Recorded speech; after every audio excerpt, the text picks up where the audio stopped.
Mile high salute to the Mile High City. We got the Nuggets advancing, man.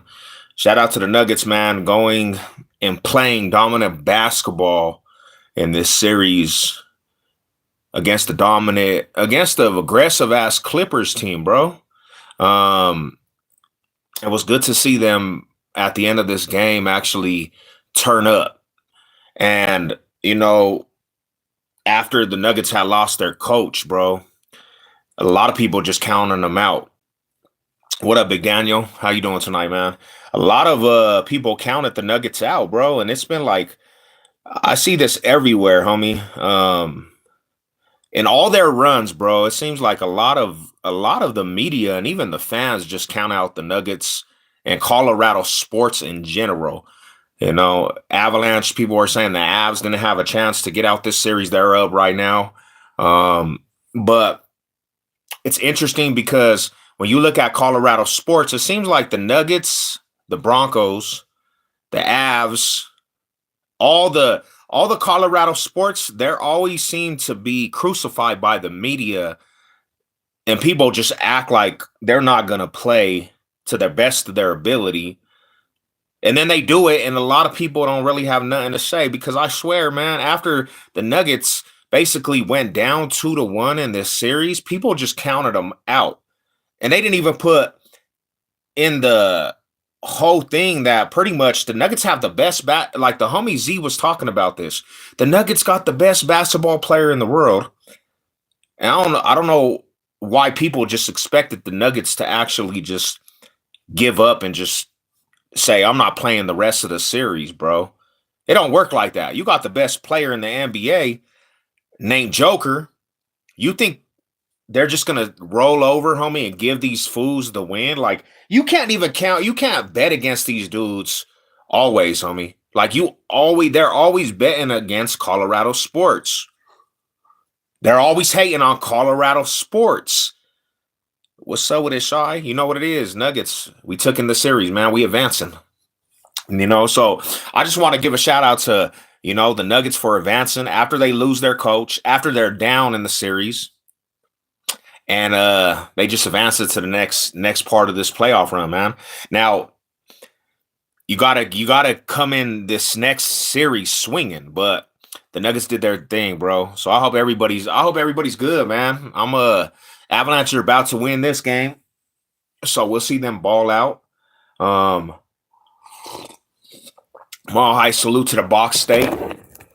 Mile high salute to all the Colorado homies. Go Nuggets. You know what it is, Daniel. I just don't understand how you always seem to count out Colorado sports. It's just like with this whole thing with the football. They're already giving the Broncos a grade and saying that the homie's gonna sophomore slump and they're gonna be worser than they were last year. This is what's being said in the media that the Broncos, off of everything they're doing, off of all the momentum boost, off of everything they did last season with Bo Nix on fire, somehow is going to be one of the worst in the division. That's what some of the media thinks. I don't understand it, homie. Like, dude, I wonder if the haters of Colorado just get tired, especially in this era, of Colorado sports just making you eat your words and making you sit back and eat your words on everything you say, because Colorado sports right now, they can't be stopped. It's like a can't stop, won't stop. I mean, you can't just stop it. What up with it, Jordan? To you, bro, Clippers fans, by the way. That's what's up. You know what I'm saying? I honestly, I thought, to be real, to be 100, when the Clippers went up in the series, bro, I said if the Nuggets continue to play like this dominating aspect that the Clippers put up, and they went up in that series, I said there will be no way that the Nuggets climb back out of this if they don't come back swinging, homie. But you have a team loaded with talent off of a championship roster that's been in these situations before, homie. And people really just counted the Nuggets out. All social media, TikTok, everything that was being talked about, people just basically counted out the Nuggets, homie. Hey, what's up with it, man? Yeah, man. Shout out to the Nuggets fans, bro. Shout out to all the Denver Box State business sports, homie. Big Gerald, what's up with it, man? I just, I don't know people. I don't know people. Just, I don't know what their mindset is on this, bro. My name is actually pronounced Jarrell. That's what's up. That's what's up. Hell yeah, bro. But I don't know, homie. Like, I just find it when it comes to the box state, and when it comes to Colorado sports, it's like I don't know if it's just because it's a small market, like more small market in sports, people just tend to want to hate on everything Colorado, everything Denver, homie. Like I don't get it. I don't know if people just don't get tired of this. But right now, you can't just bet against Colorado sports because Box State business is turning up and it's making you eat your words if you don't like them. If you don't like it, 2-2 Colorado Avalanche. Okay, okay, I see it. I mean, they were up 2-0. Hopefully, they can get the win. It'll be good for the whole Box State business when it comes to sports. Like, man, I just I don't find it. I don't nah Bronco. Nah, hell nah. What you talking about, Rada? What you talking about? What you talking about, my bro? You can't even say that. Playoffs in the first win, rookie, baby. Sean Payton got a rookie and took the first team since Peyton Manning to the playoffs. You got no wide receiver core all across the board, homie. And you got these fools balling now with a top 5 defense. You can't, there's no way you could say that, man. Broncos country's headed in the right direction. AFC West, the defense alone, one of the most dominating defenses in the AFC West. And you stacked it with headhunters all across the board. You can't get away from it. There's nothing you could say. There's nothing that the haters can say. It's all good directions like this. Heading in the right direction. You got to stop putting the hating glasses on, my Radas. Take them hating glasses off, man, and just come to reality. Just come to the realization. Broncos country's turning up. Team suck on the hood. They defense. Not now, though, bro. We had a top 5 defense, Marada. We had a top 5 defense, bro, and you just gave the only holes in the defense, my homie, was safety play. You bring the boy from 49ers. You have Brandon Jones. You have the dude from the 49ers. You bring the linebacker position all across the board is turn up. There's no possible way the Broncos take a step back. This is a team that was predicted 4 or 5 wins last year, bro. 4 or 5 wins last year. And they triple surpassed the whole winning bracket percentage and got in these playoffs. There's no possible way the Broncos take a step back. We did something that pretty much nobody thought was coming, homie. It was predicted 4 or 5 wins, and the Broncos with a rookie quarterback, no wide receivers, no run game. Them fools get in the playoffs and take other people's position. And when I say other people's position in the playoffs, the Bengals, we took their spot. And the haters can't come to realization like the haters out there. And this is anybody that just don't like the Broncos. They just cannot, they don't understand what's happening to them. Like, they're like, man, this is not supposed to happen. This shit sucks. There's nobody in the division I actually fear playing at this point, man. Like, the Broncos are so turned around. Championships are coming like in a matter of 5.2 seconds, bro. First order of protocol, you get in the playoffs. Second order of protocol, you win a playoff game. Third, championships are coming. Bring them our way. It's inevitable. You can't stop it. There's nothing people could do. Hey, though, I'll give you that. Oh, y'all did take that spot, but see. Shout out to you, Rada. Shout out to the homies, Colorado. So, hey, the Colorado Rockies, we can't count on the Colorado Rockies, Anthony. Nah, man. Colorado Rockies definitely ain't going to do it for us. You know what I'm saying? Colorado, I'm disappointed. I still represent the Rockies, man. I do support the Rockies. I'm not a big old fan. I'm going to be real. Everybody knows my story.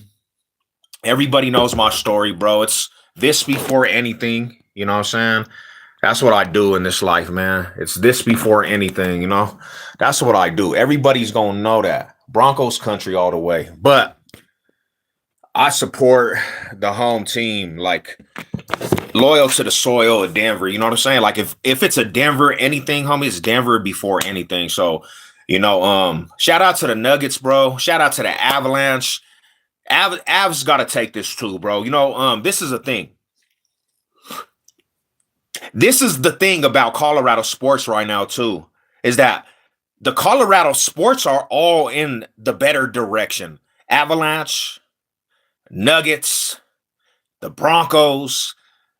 It like if you ain't representing Colorado sports and you a Denver baby, homie, you are missing out, bro, because it's turned up. Like the whole sports scene. And shout out to all my real supporters of Colorado, homie. You guys deserve that shit, man, because like it came a long time to get to this point where all the teams, majority, are good, are getting better, are good. And absorb that shit, man. Absorb that championship atmosphere. Like, damn, homie, the sports teams are turned up. Because I'm gonna be 100% real with everybody out there. The Nuggets, they broke my heart a lot in the early 2000s. When I was locked up in the penitentiary, it was hard to actually just like think that the Nuggets had a chance to win the championship, homie. Because every year, Kobe Bryant was in the game, he was dominating us, bro. So I literally was like, man, I don't know if the Nuggets will ever win a championship, bro. I love the Rockies and baseball. Just need a club. Yeah, it's a far fetch, homie, but I feel like the Rockies are probably the most slept on in this town. Like, I don't think the ownership even gives a care. So that's why, like, I don't really just I'll tap into some Rocky support, bro, but it's hard to actually get behind them,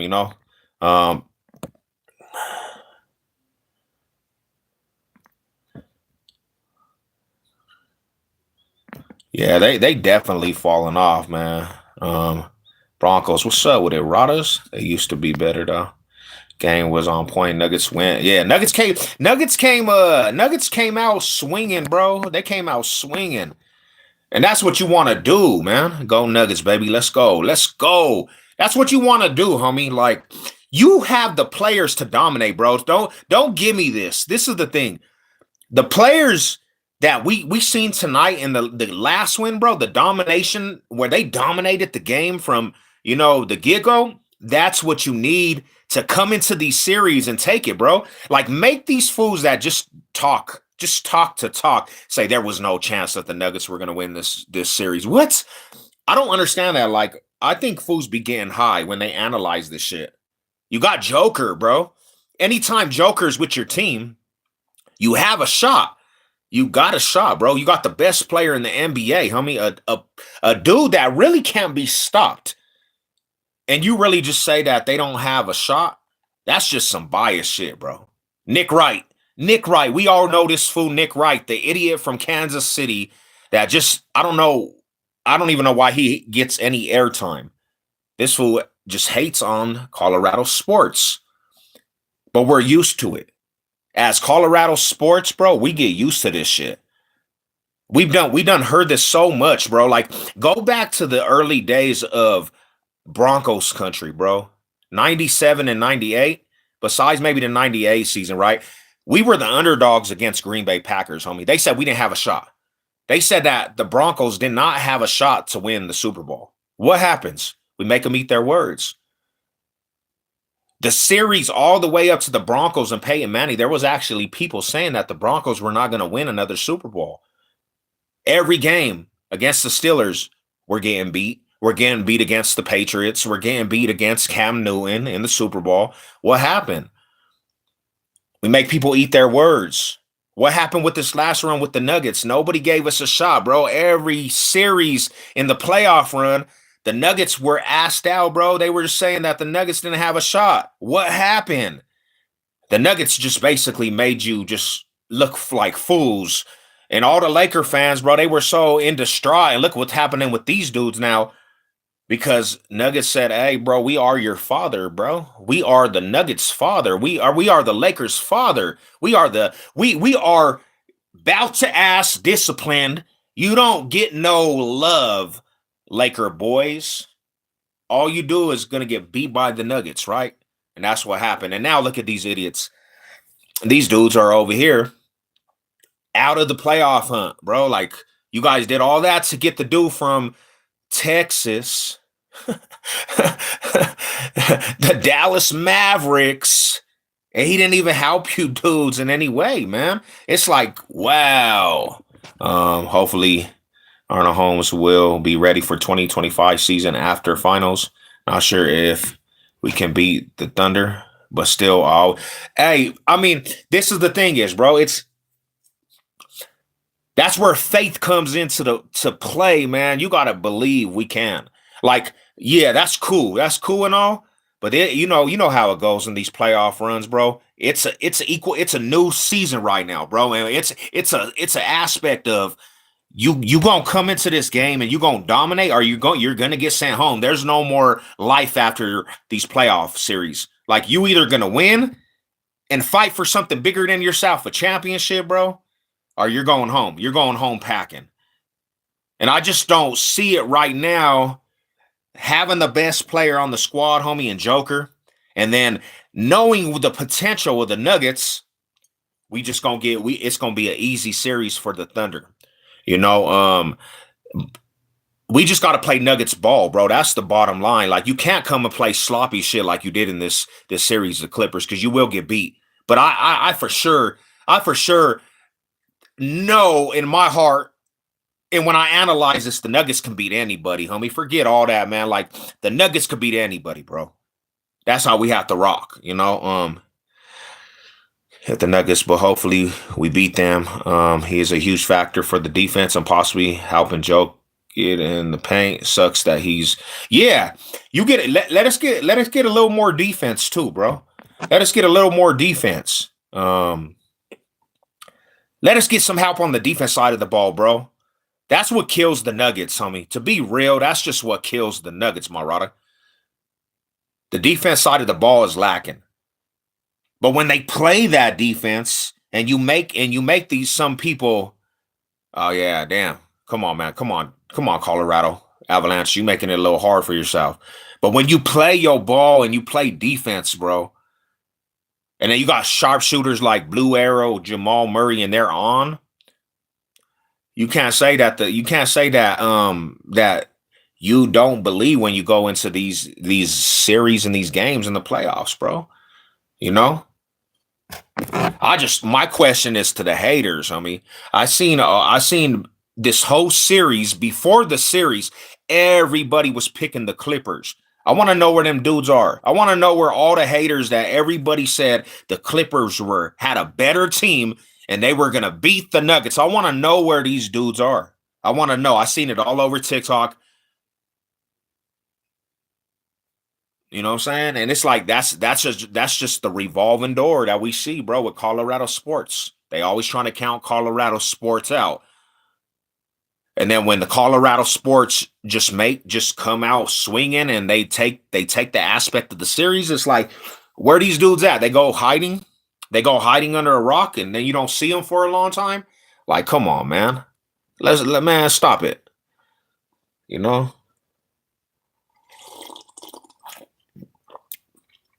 You would think they would analyze these games with knowledge, and you would think they would take their biased views out of this, analyzing this team, and say, hey, man, they got one of the best players in the league, right? There's no way that this is going to be an easy series, because for what I was hearing is that this might have been an easy series for the Clippers. I mean, what I was hearing is that this might have been an easy series for the Clippers. You can't count out the Nuggies, bro. What? No, Mile High salute though.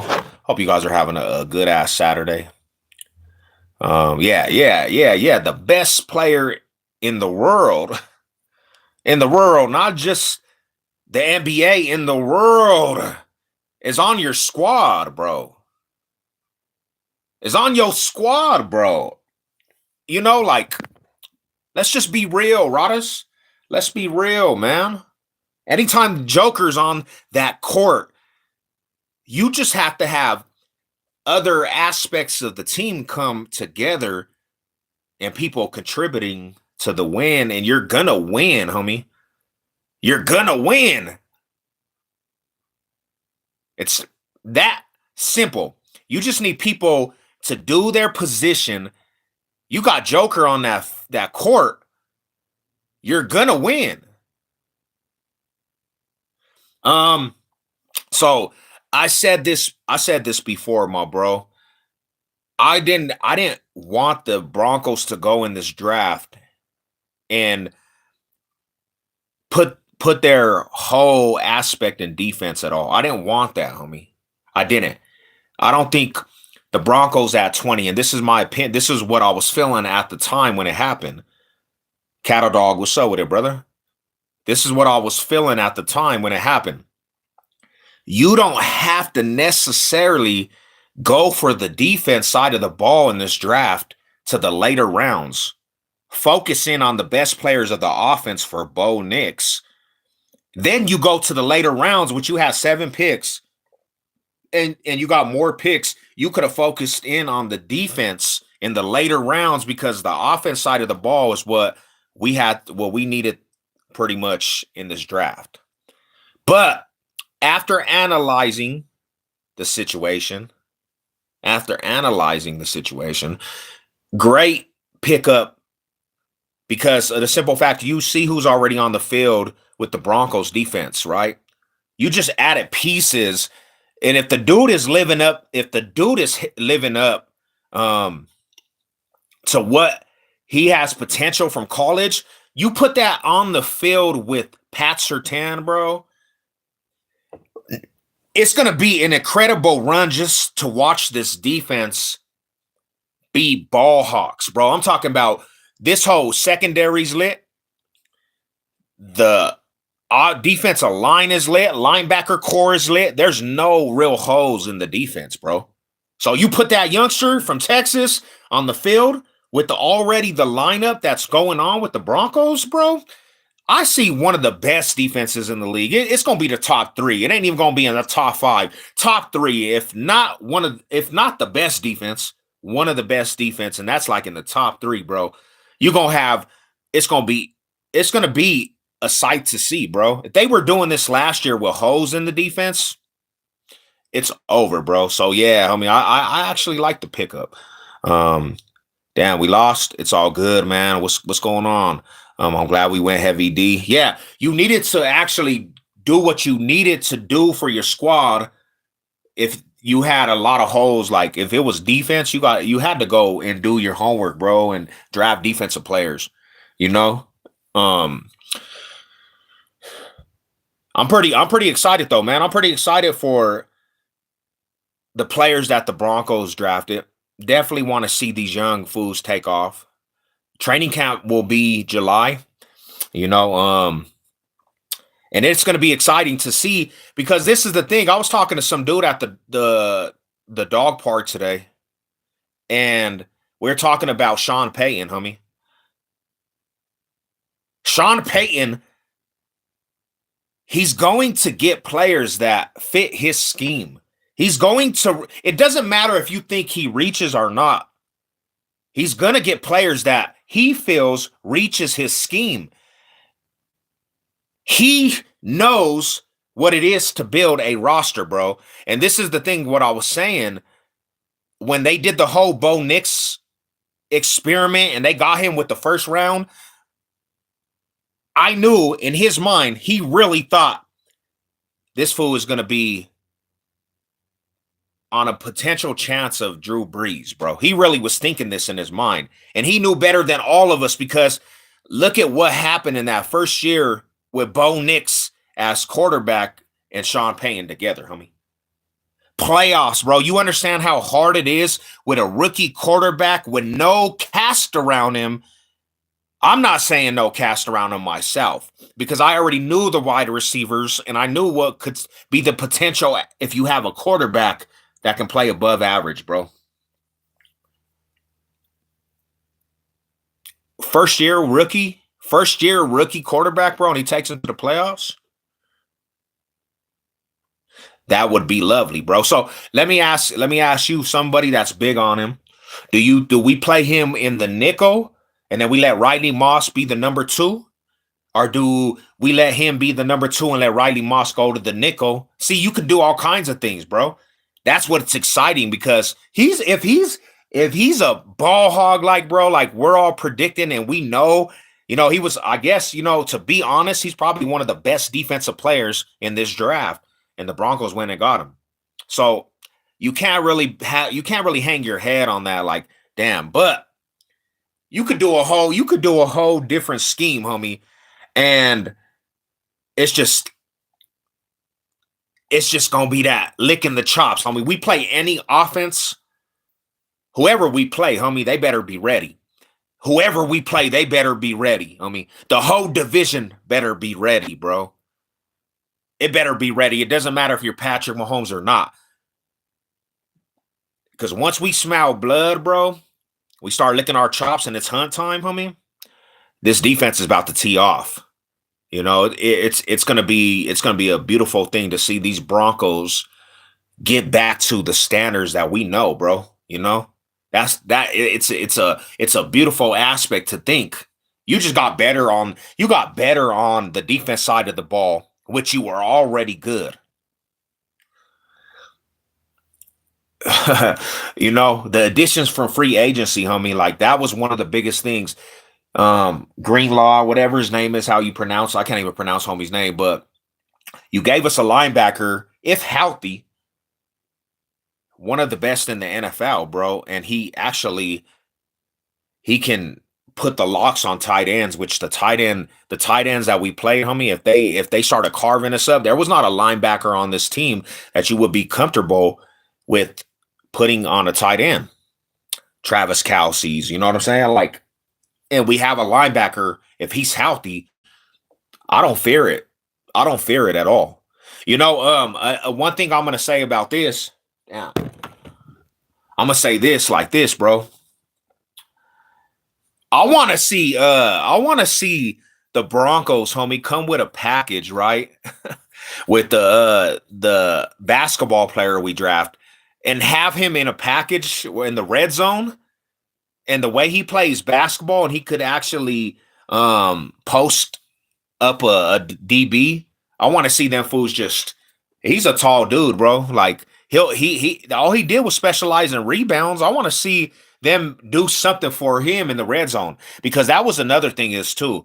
The red zone play from the Broncos, it just seemed like it wasn't there at times. Now you have Evan Ingram, you got this dude in the red zone, bro. You should be able to put up points when the defense comes in and they get you a turnover. You should be able to go downfield, homie, and not have no problems in the red zone putting up points. So yeah, I could see that too. I could see that too, my brother. Could be a joker of defense. Like, yeah, I mean, this is the thing, Raider Drox. This is real. This is some real shit. They were up in this series. There's no excuse. They had all the momentum. They had no excuse why they lost to the Nuggets in this series. 100%, bro. They had the momentum, bro. But this is the thing. When you get too comfortable in these sports, bro, and you start thinking that you're bigger than the program, and this is what I think with the Clippers. You start thinking that you're bigger than the program and you're just going to dominate, homie. And then you come up against Joker. You come up against the championship Nuggets, bro, that there's players from that championship team, and you put your guard down because you think you're bigger than life. You're going to get your cookies took, bro. You gonna get them cookies took, and there's nothing you could do about it, bro. Just you left the arena looking stupid. Your fans, they bought like 50 tickets in back of the basketball rim, bro, with the Clippers fans. Them fools came out there deep talking and running their yaps, bro. And they left that stadium, bro. They left that stadium losers. The walk of shame. Big losers in LA. No wonder why they say that the Clippers are the little dogs of LA. Like they have a bit like that's crazy, homie. They should actually just leave LA, right? They should leave LA and just let the Lakers just have that because right now, bro, the fools that have the most championships over there, big thing of championships, the Clippers really just are the little brothers of LA. They have nothing.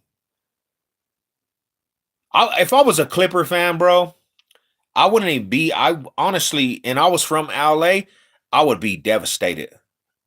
Like, dang, homie, like, why do we even do this shit? Why do we do this? It's for nothing, bro. Like, you really just went up in that series and then you got slapped up by the team that lost their coach. We lost our coach before the playoffs even started, bro. And you let a coachless team go in there and slap you up. And these media people are so in la la land, bro. They really thought the Nuggets were gonna lose. Like, what gives you that indication? What gives you that indication the Nuggets were gonna lose this, bro? It just comes back to how much the media and people hate Colorado sports. Um, the Clippers should go to San Diego. Yeah, bro. They should go. They have to leave, homie. They have to leave. There's nothing for them over there. There's nothing for them, bro. Nothing at all. And it's like, bro, like, yeah, I don't understand why people just thought that the Nuggets were gonna lose this, bro. You're not gonna you just don't. I don't understand why people want to hate the Nuggets so much that they're just giving them losses. Like, no, bro, you got these dudes have the best player in the NBA, Joker, homie. There's no way that this is gonna be just some row in the park for you. It's not happening on the watch of Joker, bro.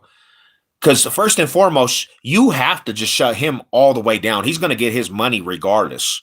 So I look at that and I'm like, even a bad day, Joker's gonna get his money. And if he's on at all and he has any support around him, the Nuggets are gonna win that shit. They should become the Buffalo Braves since they started. Yeah, that's what I'm saying, man. Like, yeah. Lakers, we rooting for whoever going against the Celtics. Well, you know what I'm saying? The Celtics, they got the energy, bro. And I'm not an East Coast fan at all. So, this is the thing is, bro, we just got to play our ball to get in a position to play them boys. We got to get in a position to play them boys, bro. Like at this point, homie, you either gonna win or you're gonna win. With these Nuggets, you're gonna win, and there's no middle ground with this shit, homie. And we're in the playoffs right now. Like, come out swinging like you did tonight. You can win anybody in this playoff run. But if you don't play Nuggets ball and you don't come out with something on your shoulder, bro, you will lose. You will lose. If you don't come out with that high intensity and you don't come out swinging, of course, you're going to lose. So it's that simple, bro. It's that simple. I know these Clipper players back in the day and the all-time players too, and I've been through the hard with the Clippers since Lob City and the 2000 season. I ride though, thick and thin. Yeah, continue to ride, but it has to come to a point, right, where you have to ask yourself, and you got to ask, and the ownership, man, the Clipper fans should be pissed.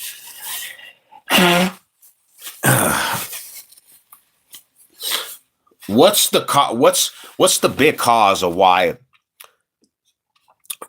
What's the big cause of why this crumbles in these type games for the Clippers, man?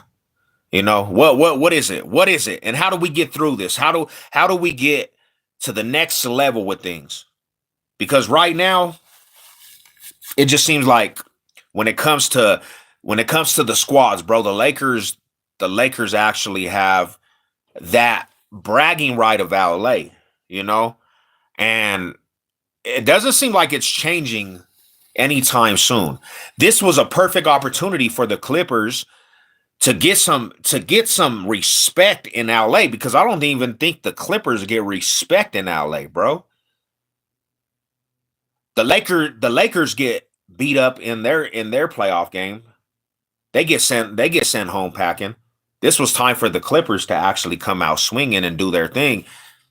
But you have franchises, homie. You got them franchises that just they don't really have anything going, bro. They don't have anything going. And when the doors open for them, bro, they don't go through it. They don't capitalize on the door being open for them. And it just time passes. Time passes. It's like, damn, fool. You thought it was your time. And that's for a long time. That's how I felt about the Nuggies, bro. Is that you have opportunities. You're going to the playoffs multiple years. George Karl, multiple years, bro. And you couldn't get it done. So I honestly lost hope. I lost hope, bro. I lost hope. I said the Nuggets will never win a championship. And then a dramatic change happened with the team, and they got one of the best players in the NBA on the squad. And you know what was the dividing factor of that season? The players believed, bro. They believed that they actually were going to do it. They believed in themselves. With all the hating that was going on, they believed in themselves. Sometimes you got to believe in yourself, bro. Sometimes you got to believe in yourself, because there's going to be so many haters out here that just hate on you for no reason. And that's what I find with Colorado sports. That's why I'm even doing this live, because Colorado sports, homie, just tend to get hated on by everybody, bro. Everybody. It doesn't matter how good the teams are in Colorado. The media just seems to hate. The media seems to hate. And then we're left with, when they do step up and produce, all these haters, they just go under a rock, homie. They don't have nothing else to say. And you don't hear from these dudes. You don't hear from these dudes for months down in. It's like, damn, where did these dudes go? Why didn't they keep that same energy? Where's that energy at? Yeah, like I said, bro, they have a squad over there. I think we battled them 4 times, bro, and we went 2-2 with these dudes. So it's gonna be a dog-eat-dog war with these dudes. But to think that the Nuggets are just gonna get rolled over, bro, would be ludicrous on the behalf of the hater. To think that the Nuggets are just gonna get dominated, you gotta be smoking dope, fool. You gotta be smoking dope, because if you can look at this Nuggets team, bro, and look at if Jamal Murray is on, bro. Playoff Jamal Murray is on, homie. And you got Joker doing what he's doing. You got Gordon beasting out. You can win any game, bro. Forget Oklahoma. Forget the Warriors. Forget the Celtics. Forget them all, bro. Because if you got that going for yourself, you can win every game, homie. You can win every game, any game. That's just the truth. Clippers got beat by the head coach. You know, and you got to have that mentality, bro. You got to have that mentality, because the loser mentality don't even believe in themselves, bro. They don't even believe in themselves, homie. I remember when the Nuggets were a good team until, yeah, that shit sucked, homie. That's the shit I'm talking about right there. That's the shit I'm talking about right there, my homie. I was so involved in energy. I had so much energy in that era of Nuggets basketball, bro. And I was locked up for half of it. Like, I was locked up in prison for a lot of that era when we were meeting Kobe in the playoffs, bro. I can remember the Nuggets at that time had players, homie. Had players that you would think could take them to the next level. But every time we played the damn Lakers, bro, that shit just came to slap us in the mouth. And you're like, where is the Nuggets team that really wants to compete? George Karl, a great regular season coach. But when it came to meaningful games, we just couldn't get past the Lakers, bro. So putting my heart every year into that shit, all the way up to when he was fired, homie. putting my heart into that shit, I said, man, if the Nuggets didn't do it with Carmelo, Iverson, Camby, the Birdman, like with players that you just remember, Allen Iverson, bro.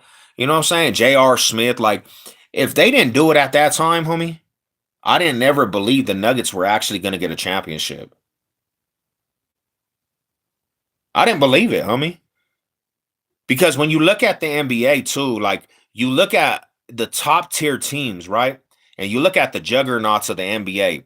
And when I say juggernauts, I'm not saying of a certain season. I'm saying overall, you look at the teams that win championships, multiple championships, and you have a certain handful of teams that I could probably put on my hand, bro, that are always going to be there in different eras and different spurts. Not just one era, not just one time in their life, but you look at these championship teams, and a lot of times it's the teams that, you know, are like the more flashy teams. So you got the Lakers, the Clippers, you got Spurs, you got the Warriors, you know what I'm saying? Like these teams that it's a lot of fashiness, like a lot of just like, you know, around the world type shit. The Nuggets, where do the Nuggets sit in that aspect, homie? Nuggets are a small market box state business team that are not, you know, national and all this shit, bro. And it was hard to believe that shit because it's like the Nuggets, bro. Like, do the Nuggets even have an opportunity to compete? Do they got an opportunity to compete with these juggernaut franchises that got 12, 13 plus rings, bro? Like, I just never could see it. And so when the Nuggets got Joker, what up, Big Jess? What's up, Marada? When the Nuggets got Joker, homie, and this is the thing to the Nuggets fans, and this is what I was talking to my rally, bro.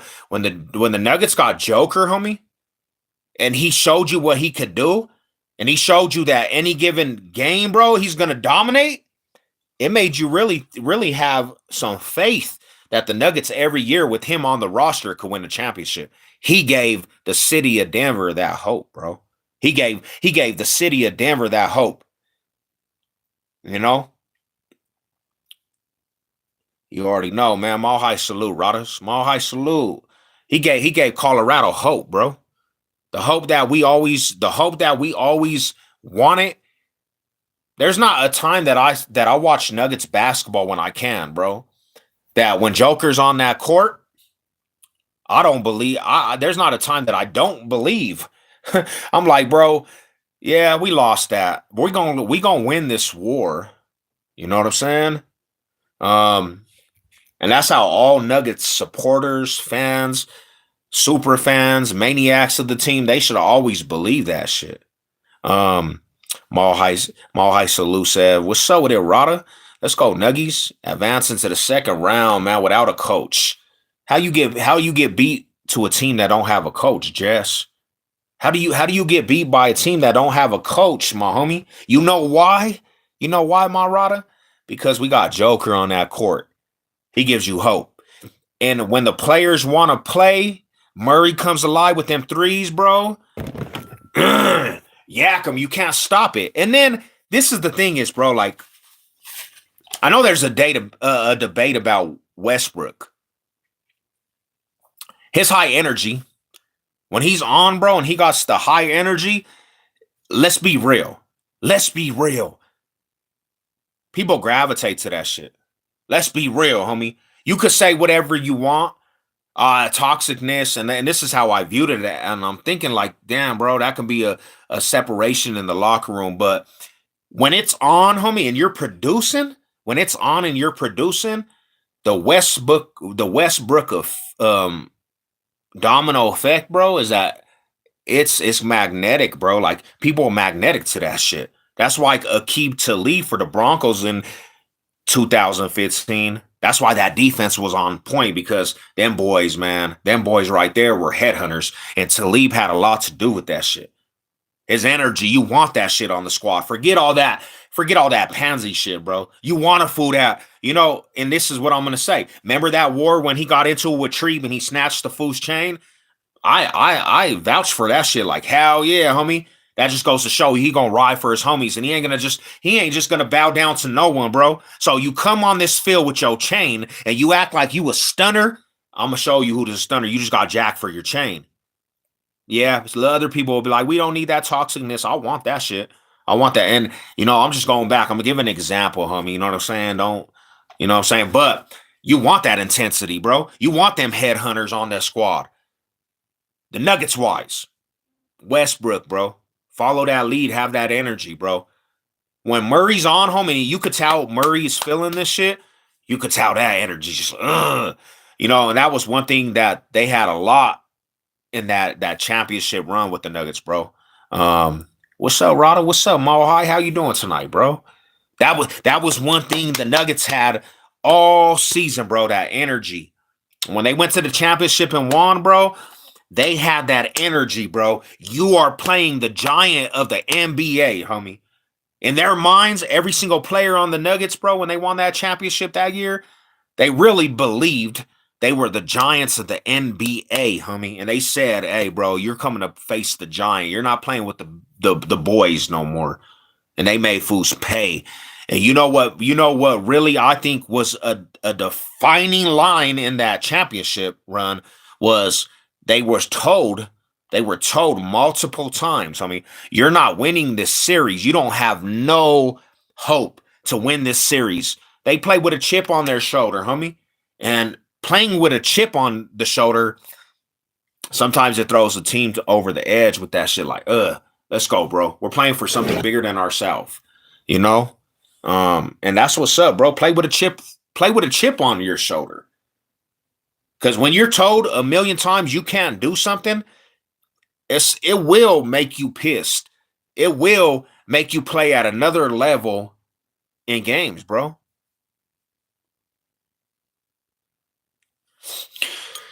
So that's what's up, bro. Yeah, we turning up, man. If you guys get past, okay, you guys are definitely going to the finals. Let's go, man. I believe, bro. I believe, Rodders. I believe in all of it. I believe. There's not a reason to not believe, bro. There's not a reason to not believe. And maybe to the fans, I mean, you got to start believing. Maybe because this is the thing. I think honestly, a lot of fans and I'm gonna give a whole actual rundown to the mindset of Colorado sports fans. I believe this, homie, that a lot of Colorado sports fans and all the sports, they start listening to these media people. A lot of these people that say they watch all these teams in detail, they start feeding into what the negativity is out there. They start believing this shit, bro. Instead of just being like, homie, it's us against the world. What up, Nutty Raider? What up? What's up, Steven? What's good with y'all, man? All high salutes to the Riders, bro. They start believing this bullshit. And they start literally feeding into what the media is saying, bro. That's why to my fellow Bronco fans, bro, and I bring this up a lot because I see the conversations with Bronco fans, bro. I see the conversations, homie. And it sounds like a lot of Bronco fans since Peyton Manning have got this, how do I say this? This syndrome of the victim syndrome, bro.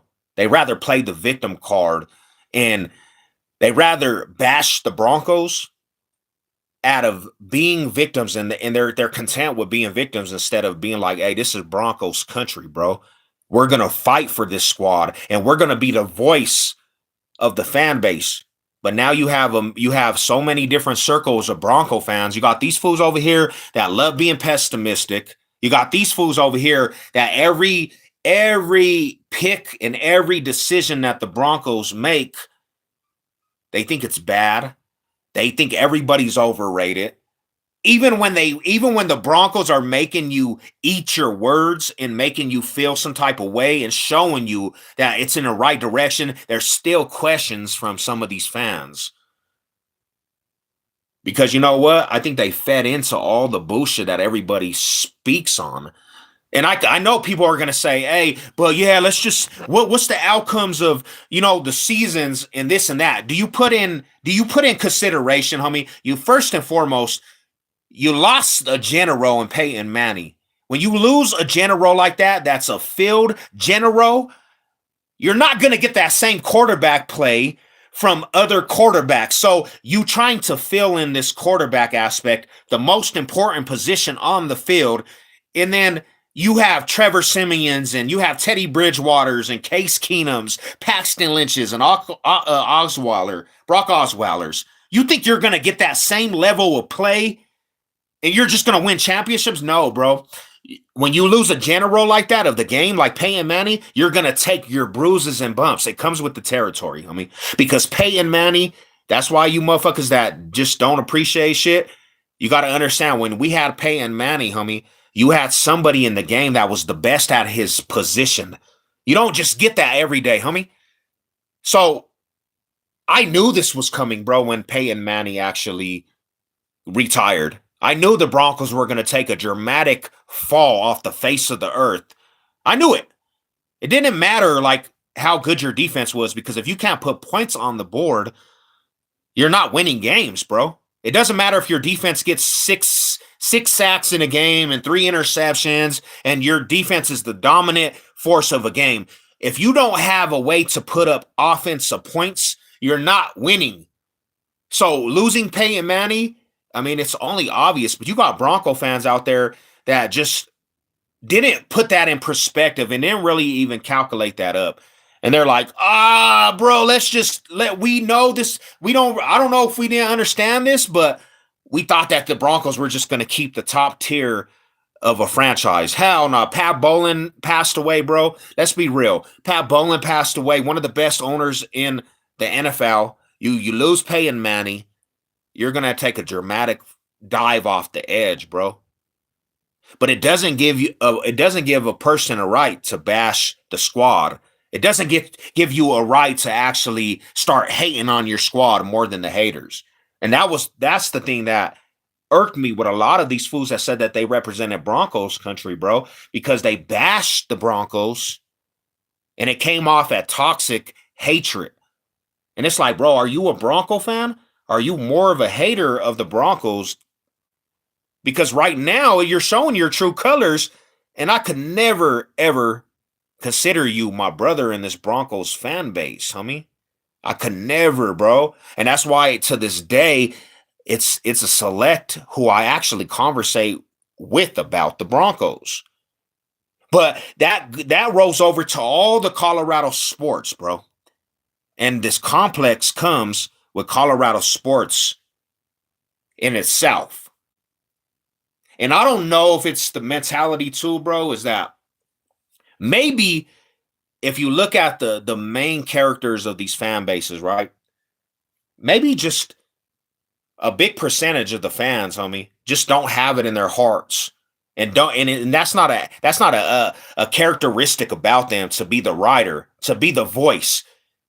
Because you know what, when you and this is the truth. When you represent something, homie, you're supposed to be the voice of that, what you representing. You're not supposed to hush up. This is the thing. If you a Bronco fan, you a Nuggets fan, you a Avalanche fan, you're not supposed to shut up around the rivals and the enemies. You're a voice. You're the face of the fan base. You better let it be known, homie, what you represent. Because if you don't, you're just a sucker, bro. If you don't, you're just a fool that just don't have no heart. If you can't represent through the hard times, you never ever get no respect from me. That's the reality, homie. And you could be like, who are you? Who are you? Not even me. You don't get respect. You don't get respect for saying you represent something, homie, and then hushing up. We call that scary. We call that scary around these parts. Stop being scary, homie. Stop being scary. Like if you love something, homie, show it with the love, bro. Show it with your passion, bro. You should walk in a room and they already know. You should walk in a room and they already know that's that fool that represents them Nuggets right there. That's the fool that represents them Avalanche boys right there. That's them fools that represent them Broncos. That's that dude right there. Because I could go anywhere, bro, and everybody's going to know who I am and what teams I represent. Everybody. Everybody. I'm gonna let it be known. Yeah, that's that fool Sev, homie. He's one of the most diehard Bronco fans out there. I get them labels because how I hold myself. How I never wear Lakers or other team box collar. Hell nah, hell nah. It's Colorado over everything, my Rada. You loyal to the soil. It's Colorado over everything, homie. And I'm proud to say that shit because I'm a proud Denver native, bro. I don't have this complex where, I don't have this complex where I'm from Colorado, bro. And I feel like I have to go out the city limits and feel a void in my life to represent another Colorado sports team. Now, what I'm not disrespecting nobody, but I could never in my life be that person that's from a state and it's my backyard, homie, and represent anything else but Colorado, homie. I don't know nothing about these other cities and states. I don't. I don't know about these other cities and states. It's not me. It's not me. I'm trying to be something that I'm not at that point. I was born at Denver General, homie. Not Denver Health. I was born at Denver General, DG, fool. I only know Colorado. I only know the box state. Yes, I've been to other cities and states. What the hell do I know about them cities and states? Yeah, I know. I could tell you about Colfax. I could tell you about Colfax. I could tell you about Colfax and Fedro. I could tell you about that Five Points district. I could tell you about that west side area, the north side area, the Quake Newtons, the Arapahoe Course, the Eastvilles, the Jolliettes, the Westwoods. I could tell you about the Denver Metro. I don't know none about other cities and states. I would never act like I'm from another city and state. And I know it's not that deep. I know it's not that deep, but it really is that deep because you're representing these fools that are not a part of your city. It's not a rule. It's not a rule that you have to represent your box state business teams. Nah, it's not a rule. It's just about principle. There's principles in life, homie. Principles. You gotta go by the code, bro. You gotta go by the code, bro. And this is what I don't understand. To leave the box state teams and go root for teams that are worse, that just is ludicrous. That's a ludicrous thing, bro. Now, I love my homies, and I'm gonna say this: I love you, but I gotta speak on this, right? And you guys can give me your opinions. But to leave Broncos country, bro, in 30 plus years, right? And you a box state business, baby, and then you go represent the Raiders, homie, that will never do shit for you. I just can never come in I could never fathom that logic, bro. You left Broncos country that wins championships. You don't seen the Broncos win championships all your life because a lot of them dudes have. And you go to a team that hasn't won a championship since 83, bro, and you identify as that. I'm like, bro, I mean, were you a part of like the crack era, homie? Like, was your parents smoking crack? Or what is the reasoning? What would be the reasoning to ever do that? That's like going to play in traffic, bro. There's no logic behind it. There's no logic behind it, bro.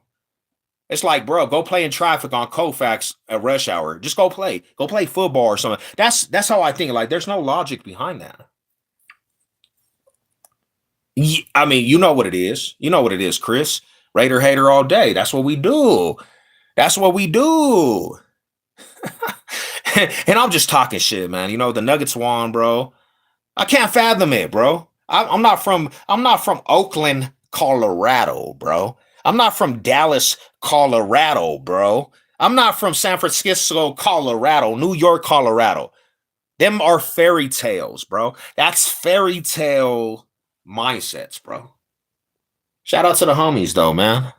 Look up Dope Pro Records, all Colorado. Yeah. Let's go. Rada Colorado over everything. Be proud. This is what I tell people. Be proud of where you from. Don't try to fill a void of another city and state because you heard them right there, they be doing it. Like, be the voice of your city and state. Wherever you go, yeah, that's that fool Denver right there, homie. That's that homie right there from the box state. He from Colorado, bro. He from Colorado right there, Rada.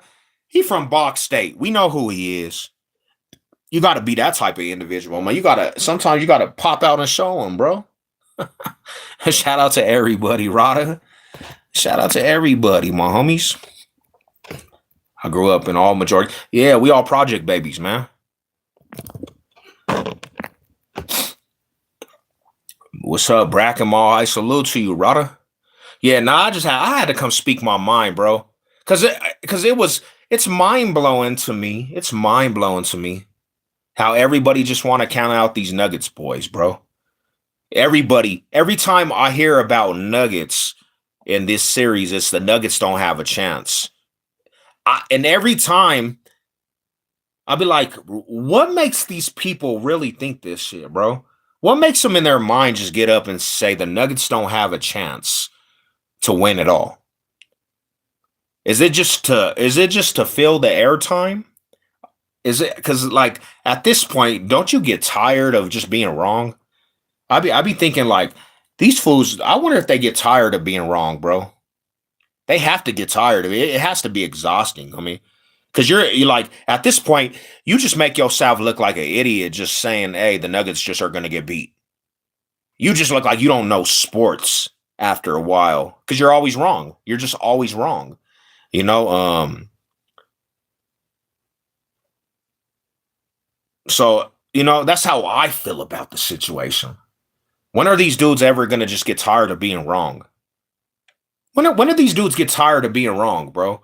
Like you have to stop being in denial. Just give the dudes when the dudes are dude. Just get the flowers when they're planted by the greatness. That's with the new cut. Yeah, man. You know what I'm saying? You know what I'm saying? Yeah, bro. I'm a Guido, homie.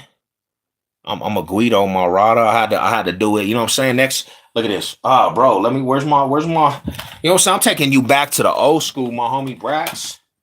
I'm taking you back to the old school, Rada. You know what I'm saying? Switchblades. We got that grease lightning, homie. I might come out with what's up, Rada? That's the real switchy right there. You know what I'm saying? The real switchy. It ain't one of them things where you have to, you see what I'm saying? Look at this. Boom. That's that real switchy. But yeah, man, like, it was a good win for the Nuggies, bro. It was a good win. It was a good win. Yeah. It was an excellent win for the Nuggets, homie. An excellent win for the Nuggets. Because they were down in the series, bro. They were down in the series, had some storms, but good teams find a way to win. Good teams find the way to win. And that's what the Nuggets did, my homies. Got that Trey Flowers on and everything. Yeah. Mile high salutes to the riders, man. I hope everybody's blessed tonight. I'm just shooting this shit, bro. I'm drinking. Look at this right here, fam. I got coffee brewing. I'm drinking a cup of coffee with the homies. You know, and that's what it is, man. I just, I like to be the Cinderella stories of sports. I definitely, and when it comes to people saying, yeah, I'm from Denver, my homie, born and raised, homie. And you always gonna know that about me, man. I'm a proud Denver baby, homie. East Denver, homie, to be exact, 5 Points area, Arapahoe Street. I've been to other cities and states, and this is real. This is the real deal, homie. I've been to other cities and states. I moved to other cities and states. And you know what's crazy? You want to know what's crazy? I always wanted to come back to Colorado because everybody wants to be in Colorado, homie. Like all the outsiders that hate on our city and state, they want to be out here because it's a beautiful, like we get like 300 days of sunshine, bro. Good air, like everything's healthy, like out here. Like we got the good air, bro. The mountains, bro. Like the fresh air, homie. People love this city and state. So like people hate on it a lot. Like Denver's sweet and this and that and this. But bro, you want to be in the city and state. You want to be out here. Is that airport legend for real? Hell yeah, man. There's a lot of stuff going on in that young airport, bro. It's a different world. And at night, it turns into like a crazy world, bro. Conspiracies, And then you go and you see paintings on the wall that don't make sense because it's like, damn, homie, why did they paint that at the airport? That don't even go with the Colorado art district, homie. Like, yeah, it's pretty intriguing, homie. It's and then like the Lucifer horse, homie, like the horse that's over there, it killed its creator. And you know, it's like a lot of conspiracies, homie. It's legendary. It's big though, bro. Like it's a big airport, secret tunnels. Um, I'm from Northside, but shit, I fucks with everyone. Hell yeah, bro. I'm all high salute. I fuck with the Northside too. I got Northside homies too. Y'all from Denver. Um, and then Rise in the ACO. Yeah, hell yeah. Shout out to my ACO homies. You gotta love it all, homie. Like you gotta love the whole Denver metro, bro. Aurora, Montbello, Green Valley Ranch, the East Side, West Side, North Side, South, the Glowville, homie, Thornton Boys, Commerce City. You gotta know, bro. There's major history before anything else, bro. Like, I know I speak on this a lot, homie. But before the Damus and Keyways hit the Denver metro, bro, and the Norte and the Sureños and Southsiders, fool, Denver already was litty, homie. Like people don't even know that. I think they think that it just all started from that. Nah, bro. There was history out here before all that shit. You know, there was history, bro. Like original neighborhoods, bro. They always had pride, homie. They always had pride in the city, bro. The original homies always had pride in the city. And there was always pride in the neighborhoods, bro. Like, so yeah, there was a lot of fools say, oh, there's a Cali feel, and you bit off of California. But before Cali was coming out here, homie, there was already fools that already had like pride in the city, bro. Um, would Norteños be cool walking through the NSM? Yeah, I mean, there's no beef with them fools at all. There's not really too many Norteño. Now, don't mark my words on this, bro, because I'm not a fool that just be out there anymore. You know what I'm saying? But they don't have beef. And my whole time banging in Colorado, bro, like banging in the streets of Denver, the Norteños really never were a presence out here. I mean, like there was not really like a big presence of Norteños. And if you had to go to certain cities to even see them, like Greeley. I mean, like, but there's actually NSM cliques, Northside Mafia cliques that mess with the Norteños now. You know what I'm saying? So yeah, they don't have no beef. Now the original Northside Mafia fools that were black rags, homie, and they had white rags too. They had more of a territory because like they wanted to be known as original NSMs, Northside Mafia. Like it's not Norteño at all. We're just Northside. You know what I'm saying? So yeah, they don't have no beef. They don't have no beef at all, Shout out to all them fools, man. Shout out to the real hitters. Monballo, Park Hill, Aurora, Broomfield, Thorin, all of it. Lakewood, yeah, even Lakewood, man. They calling it Lake Hood, bro. And I never thought in my wildest dream that Lakewood would have any type of ghetto, any type of hoodness. But now you go all throughout that shit, bro. And I'm not saying that Denver has a ghetto because there's a difference between ghetto and hood, homie. There's not really a ghetto in Colorado. And Pueblo might have a ghetto, but like when you think about ghetto, you're thinking about like Louisiana, homie, like ghetto, bro. You go to Kansas City, Missouri now, that shit is ghetto. And there's nothing to actually want to say, hey, I'm from the ghetto, because there's nothing out there, bro. Like when I was living in Missouri, it was ghetto, bro. And it was trash. Like there was no opportunity. I don't understand why people even want to say I'm from the ghetto. Like who cares, bro? Like now there's a hood aspect out here in Denver. There's a hood aspect, homie. You got to know who you mess with, because anywhere you go, if there's a hood aspect, there's potential danger. And you can get killed in Denver just as fast as you could get killed anywhere. You see it all the time, bro. Like if you pay attention to that shit, every day somebody's getting chipped off. Every day somebody's getting shot. Every day. So like there's a hood aspect in Denver. I mean, you just got to be aware of who you surround yourself with. And that's any city you go. You know what I'm saying? Let me see. Thank you for the yes, man. Yeah, shout out to the fam, man. All high salute. Appreciate you supporting, bro. You know what I'm saying? I appreciate you, bro. Lakewood is wild. Yeah, I don't even know, man. I don't even know how Lakewood. And to everybody that don't know about Lakewood, Lakewood used to be the retirement area. Like back in the day, when you say I'm going to Lakewood, you used to think that was like that was like a retirement area of the Denver Metro. And now it's Fentanyl Alley, bro. Like everybody's smoking fentanyl. I said, damn, bro, when did Lakewood become Lake Hood? Yeah, and a real hood aspect about Lakewood. Like I know it's funny to say, bro, but fools are high as hell over there tripping, robbing shit. All these newcomers into Denver made the city go downhill.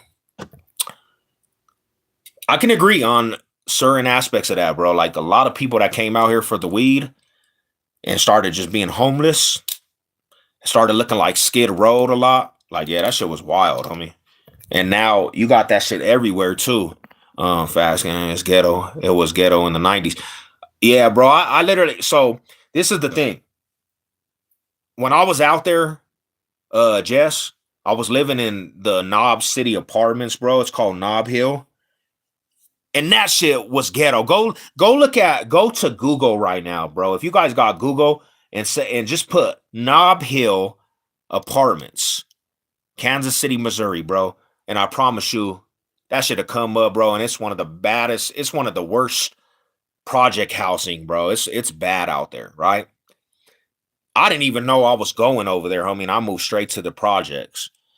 And you talk about like, cause like out here, homie, like we're diverse. We can get along with anybody. Like it ain't on no racial shit.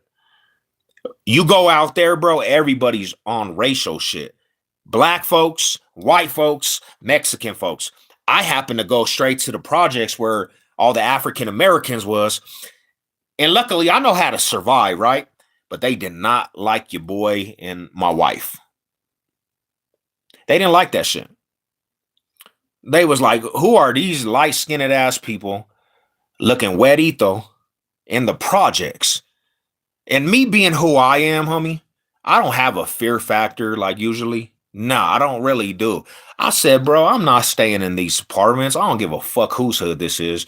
I literally got up every single day, homie, and literally walked my dogs in the projects. But they did not mess with anybody that wasn't their own, bro. That shit was wild to me. Cause I'm not on that time, bro. Like I mess with the real ones from everywhere. If you a real one, I'm a fuck with you, you know? Big facts. And the A, it's getting wild. Yeah, they call that Aurora, bro. I already know, you know what I'm saying? That's because everybody out there now, man. Aurora turned up, bro. Like Aurora, like, yeah, that shit's wild. Homie, fools getting killed all the time. I had 5 friends in Lakewood die. Yeah, I mean, there's a lot of fentanyl out there in Lakewood, homie. Lakewood. Sorry for your loss. I know those. Yeah. Yeah, they used to. You know, it's condos in the can. Yeah, they not. And yeah, bro, like I every morning, Jess, every morning, no fabrication, homie. I got up every day, homie, and walked my pit bulls. I got something on me too. I don't even trip. Like I'm not gonna get caught slipping. But I walked through their projects every day, homie, to make sure people knew I was living over there. I didn't want no confusion, bro. And there was one night, homie, where I was walking. It was like 6 o'clock at night. In Nob Hill apartments, you have to go in. There's only one way in, and it's a big ass surrounding of woods, bro. Like the apartments are in some woods. And I was creeping, and the way you have to walk, you got to walk around, but you come up this street, and it goes back to the apartments, and it's surrounded. And this car hit the block on me, bro, and it crept.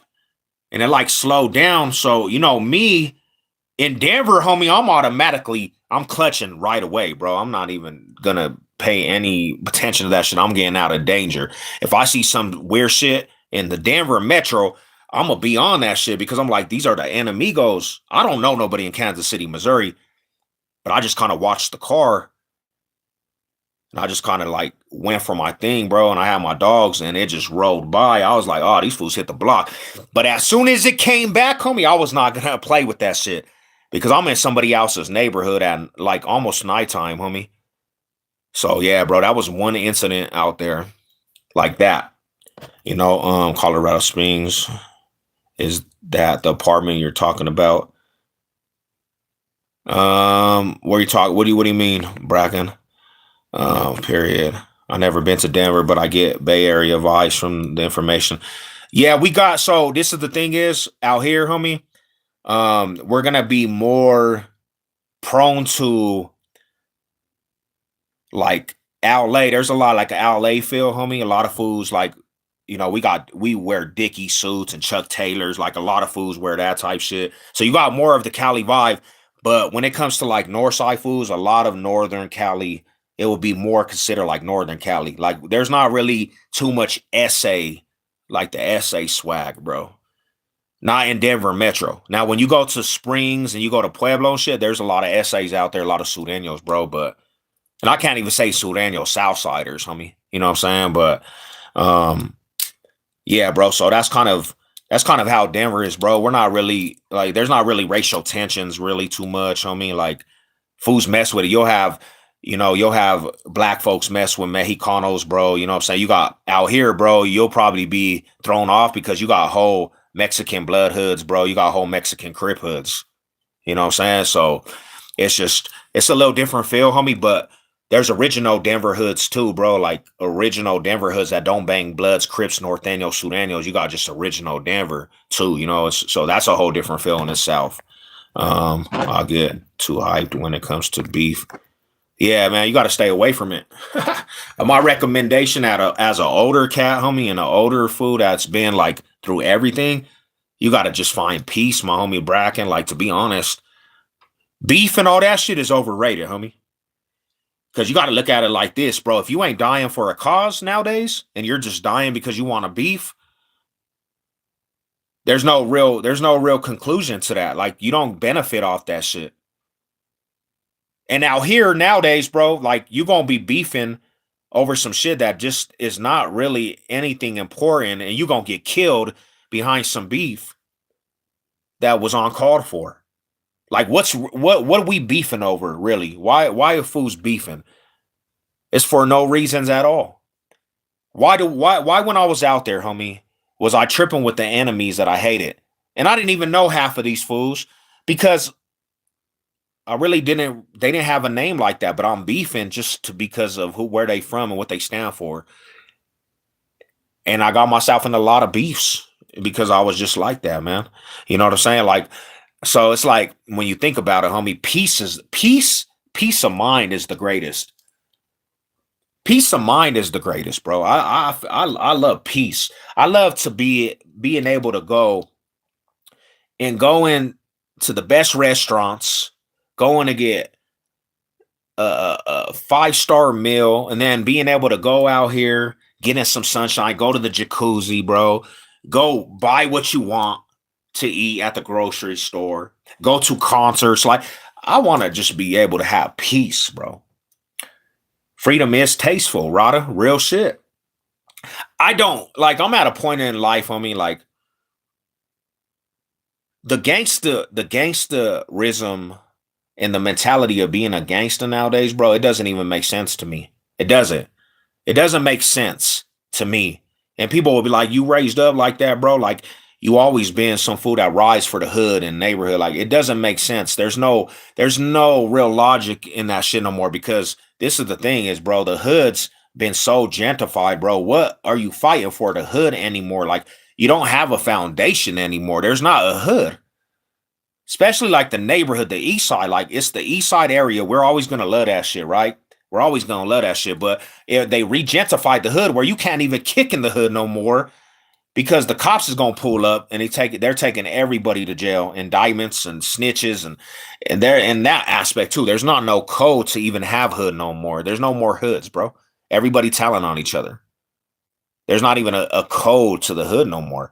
At least when we were growing up, we had a code. You didn't do certain shit. You lived off a code. You lived to be a real stand-up character, and you got respect for that shit. Yeah, losing homies to nothing, homie. Losing homies to the system and losing homies that lost their life by the hands of suckers, bro. Because this is the thing is, bro, a lot of these fools that are killing these eggers and shit, bro, and then these little gay ass little fools that be everywhere else killing, they're not even the riders. They're not even the fools that you gonna ever respect. You're not ever gonna respect these dudes, bro. You see these fools like that you see that be going to the penitentiary and catching these life sentences. They're the first fools to snitch. So that's what the game has become. And it's not just Denver, bro. That's a pandemic everywhere, fool. Fools are snitching everywhere, homie. Like everybody's snitching, bro. And politics are not a code of silence anymore. It's blasted in public, homie. It's blasted on the internet. It's blasted on social media sites. When I was growing up, that was never even a question. Like you didn't do shit like that. So that's how I know that these days there's no reason to even fight for that shit anymore. You got to fight for the people that love you. You got to fight for what's right, homie. You got to fight like me. I got to fight for the next little homie that comes up that thinks that's the right way. Because without my voice, bro, and being an example, them fools ain't never gonna learn that shit. And I know a lot of people are gonna say, you gotta let these fools, you gotta let these fools find out their self. Nah, bro. Like I don't want fools to find out their self. I don't want fools to be like my baby bro, homie, 14 years old, fighting for his life, homie, a life sentence. Me being 18, fighting for life sentences. Going to the system when we were young and being programs in prison. Why would I want that on the next little homie that could be doing something for himself, bro? Could be out here making a difference for himself, bro. There's no honor in that shit. Nah, for real, homie. There's no honor to be 100. You said that right, homie. 100%. You said that right. No honor in a bunch of thieves, bro. Because you could call these fools your homies, bro, but they gonna be the first to hit this right here and hit you in your back, homie. They gonna be the first to and that's the reality, homie. There's no man. Nowadays, homie, that homie word and friend word is so overrated, bro. It's overrated, homie. Like there's no real there's not a lot of friends out here, bro, that you could say that's your real friend. Acquaintances, homie. And with this gang shit, the way it is now, homie, the reason why gangs were created was for protection of neighborhoods, and it was a good thing, homie. You protected your neighborhood. Neighborhood watchouts, bro. And there was a solid foundation of solid individuals. But that shit got distorted when the drugs started hitting. That shit got distorted when there was no more leaders, bro. When the leaders were the ones that were leading fools astray, and they were showing youngsters how to smoke, because let's be real, the OG started smoking sherm and smoking crack cocaine. And when they started showing that type shit, and there was no more men that were leading, the everybody was fucked off. Everybody was fucked off. Real G's I knew back in the day, homie. The real G's, they would tell the youngsters, bro, go to school. Like, you got to go to school, homie. A real rider, homie's gonna tell a fool go play sports. Like, yeah, bro, go play sports. Not come hang out, homie. Come hang out with the homies. Here's the sack, homie. Let's go ride. Nah, bro. Like, that's why I say, homie, it's all about predators and prey, because this is the thing is, bro, like it's what you can use the younger generation for. Like, what is he gonna benefit me? What is he gonna benefit me? Not having no care and no interest in this young fool's life, homie. I heard an example from one of the homies that I respect. He was saying his homie, his OG homie, introduced this fool to meth, homie. He's a young kid, and his homie's like, hey, he's like, what is that? He's like, it's meth. You want to try it? In my mind, I'm like, bro, that's crazy, bro. Oh, nothing but rats out here nowadays. It's disgusting. Yeah, bro.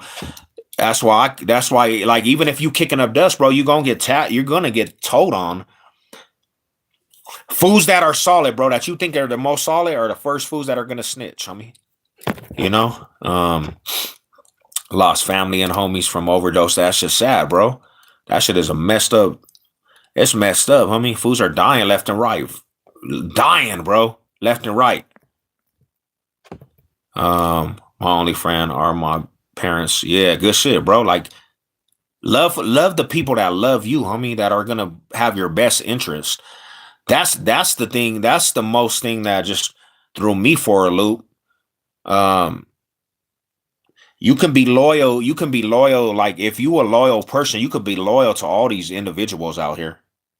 But a lot of individuals, they don't have no home training, and they're not even built like that. A lot of foods that you think are built like that, bro, are not built like that. So you can be loyal, but you ain't gonna ever get that same loyalty back to you, homie. Not my gang. Yeah, your gang, fool. Your gang. Sorry to say it, homie. Yeah, your gang is gonna be the first to roll over on you, homie. Nah, we solid. That's like, nah, homie, your homies ain't solid, bro. Because if it's them or you think they gonna care about your interest, bro? They gonna do whatever benefits them, homie.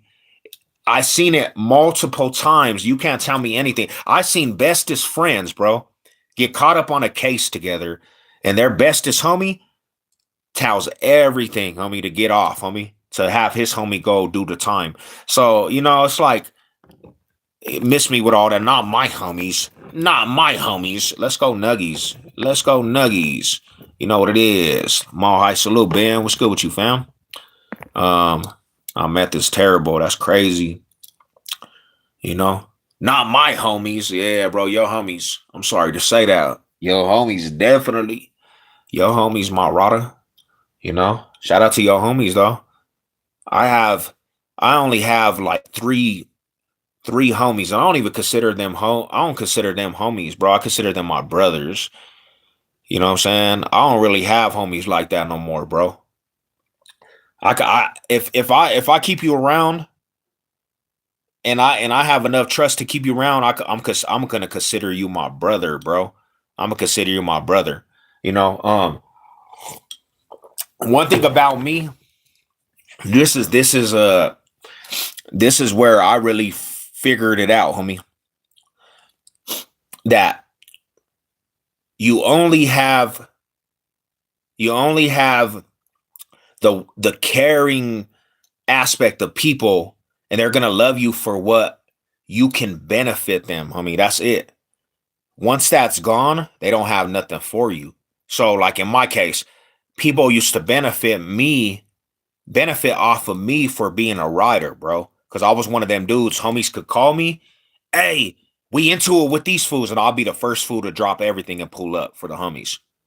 So that's what they benefited off from me, homie. Is that they knew I was always gonna pull up. It didn't even have to be my drama, but me who I am, I'm a loyalist. So they benefited off of that. Sev's a rider, bro. My name always was like that, homie. Sev, he gonna ride, homie. You call him, he gonna ride for sure. So they benefited off of that. When they didn't have that no more, bro, and I was going through a lot of my worst times, there was not a handful of people I could actually call, homie, and really tell what I was going through, homie. So all that all that politicking and all that shit, bro, is just played out, homie. Because when I needed people at like the real times of my life, only a handful of fools I can actually recall, bro, that were actually there, homie. So that's why I say, bro, it's all smoke and mirrors. It's all smoke and mirrors. That's another thing, my bro. These fools will tell the whole hood history and what's going on in the hoods, and they're snitching on themselves. And they telling everybody. And the cops are watching this shit. And then they're building cases off of what they're telling about. Homie, when I was growing up, that was never a thing, bro. That was never a thing. Code of silence, homie. A code of silence, bro. You don't ever put out there the hood business, bro. But nowadays it's so fabricated that that's allowed because everybody wants some clicks and everybody wants some clout. What up, Big Corey? What's cracking with you, Rada? And it's an aspect, it's sickening, bro. And this is the truth. And I'm gonna be 100% real. That used to be more tolerated with like the Damus and Keyways, bro. Like a lot more with that aspect, homie. Like fools were just more just gauly and just, they put they South out there, homie. Like it was not a nation, homie. It was not any of that shit. It was like, the Damus and Keyways were always active like that. They were always more flashy. Not to a point you're putting hood politics out there, but motherfuckers got down. I mean, that's just how it was. You remember that Hood to Hood documentary, bro? The Keyways and Damus from different areas, they were more prone to be on camera, homie. Now the Mexicans, bro, they were never allowed to. They were never allowed to, homie. Southerners and all the MA, homie, the Mexican mafia and all that shit, bro, they literally would not ever go against that grain and go against the rules and regulations. But now in 2025, homie, that's how I know the game's changed, because now you got Southerners and you got fools that never would before, homie. Like they're all on camera doing what they do now too. So all parts of the game is fucked off. All parts of the game is fucked off. When you start seeing high members of the Mexican mafia and the Northern Familia, the ones that literally were the headhunters, bro, and then they were cooperating with the cops and they testified, we knew the game was fucked up, because these are the fools that we knew these are the fools that actually just set the tone for being savages, bro. Like you go against the grain, you're gonna lose your life, your family. So we all like it just all just put in perspective, homie. Like, North Daniels, it was a death sentence. That's wild, homie. That's crazy. Yeah. And in once you're in. Blood in and blood out. They meant that shit. homie. Like real talk.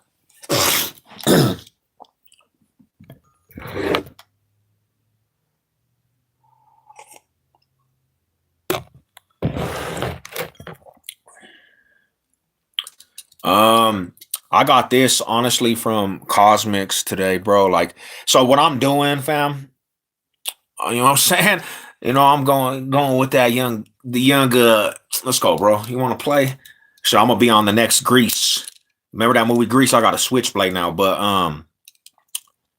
Floyd, the homie Floyd from Cosmics, bro, that's where I got my haircut. Cause what I'm gonna do is I got that show, bro. Like I got that show coming up. And my wife actually could get it in these little squigglies, bro, with the rubber bands, and I'm probably gonna rock that for the show. So I'm gonna let this shit go, boom, boom, keep this shit short, and on top, I'm probably gonna let it grow, homie, before I could twist it up and a couple different things. But yeah, that's kind of what I'm doing. I was tired of getting a whole fade, homie. I was like, let me try something new. You know what I'm saying? For real. For real, my homie Jess, like, yeah, call me Grease 3. I'm gonna be on that Grease movie, fool. Only one life to live. And that's what I'm saying is, bro, we got one life to live, homie. So when I think about it for me, I got one life to live, right?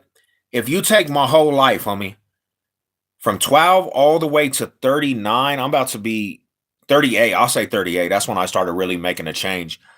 My whole life from 12 and even before that, because I was already like trying to be around the older cousins, all the way to 38. All the way to 38, homie. I gave all my energy to the neighborhood, homie. I gave it like every ounce of me was the neighborhood. That's all I conducted myself was with the neighborhood.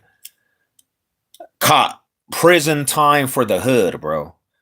And I'm talking about life sentences, not oh, you're facing 2 years. I'm talking about life sentences, bro. I was facing life sentences.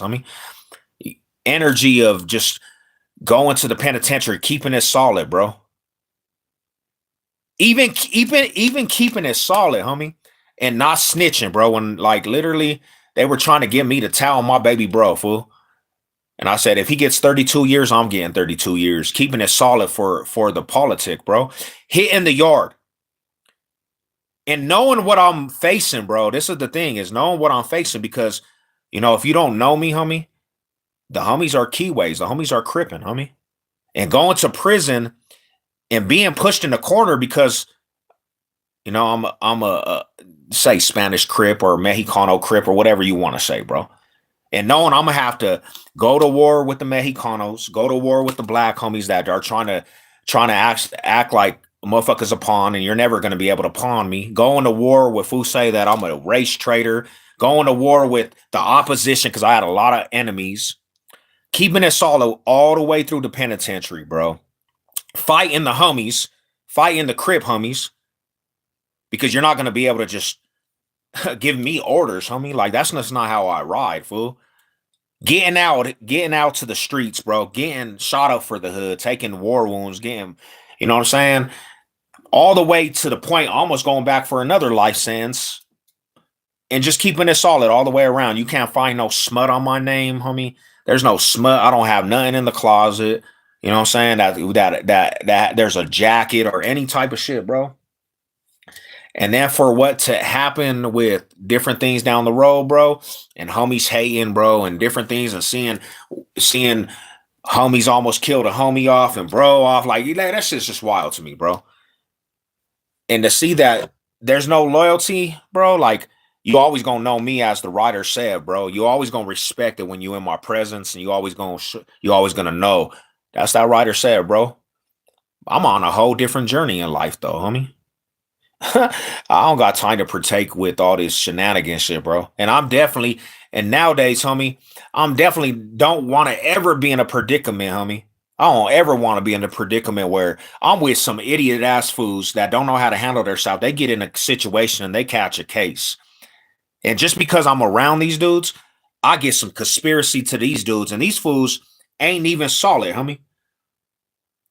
These fools ain't the fools that I should be catching any prison risks for these fools and taking prison risks for these dudes. Because in the end, you're gonna hear some bad shit about these fools in the future.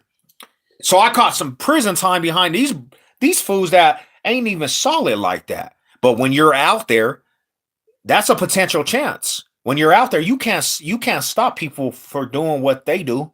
So you're gonna be around these fools, and you don't even know you're around snakes, bro. Because everybody paints a picture, bro. Everybody paints a picture of who they are. And then it comes back that that's not who they were. Ben jumped and never told. Yeah, I mean, I don't even know. And that's another thing is, so I'll never want to be in a predicament where they're trying to get me to towel on somebody, homie, and they'll be like, hey, if I'm kicking up dust, bro, I'm kicking up dust for my own accordance, me. You know what I'm saying? Like, I don't want to hear that shit, bro. Like, I don't even want to be in them predicaments at all, homie. Be in any situations like that, bro. Hell nah.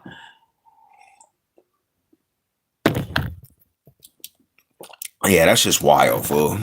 We are from the same era. Yeah, homie. 80s baby, Rada. Yeah, we 80s babies, man. Shout out to the 80 babies that are still here. Shout out to all my riders that are still here from the 90s. Because even out here, homie, like if you go back to the history of Denver, we had summer of violences.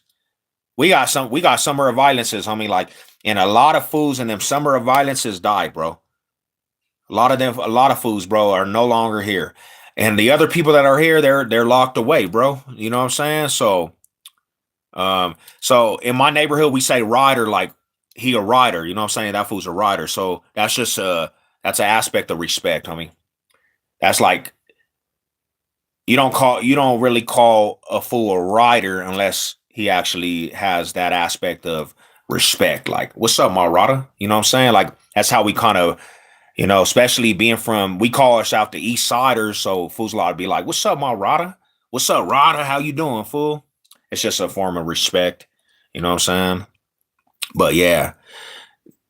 So that's that, man. You know, like I'm just chilling, man, on this beautiful Saturday night. The Nuggets win, man. It was a good win for the Nuggets. Avalanche lost, but the Nuggets, bro, like, you know, yeah, you know what it is, Jess. Me and the homie Jess, we're from the same area, bro. So it's kind of a lingo for East Side Denver, you know, East Side Denver homies. What's up, my Rada? What's up, my Sada? What up, Rada? You know, but yeah. 83, damn, big 80s. Yeah, I'm a 85 baby, man. I'm old, my homies. I'm about to be 40. I'm about to be 40 years old, man, in July. About to be 40 years old in July, homie. And I'm counting my blessings. I'm going into my 40s. I'm gonna try to go into my 40s, bro. With a new way of thinking, homie. Like I'm trying to turn up for the 40s, bro. That's gonna be the best time of my life. Success over everything, bro. Success over everything all the way across. You know? Gotta live like that, bro. I gotta live like that. Like I gotta, like to the homies that are out here, you gotta start like living with a purpose. Like live with a purpose, my homies. Like real shit. Don't walk this earth. And I know we getting deep on the talk, but I gotta say this, man. Don't walk this earth with no purpose, homie. Like find a purpose, bro. Like be a benefit to your peoples, man. Be a benefit to the people around you.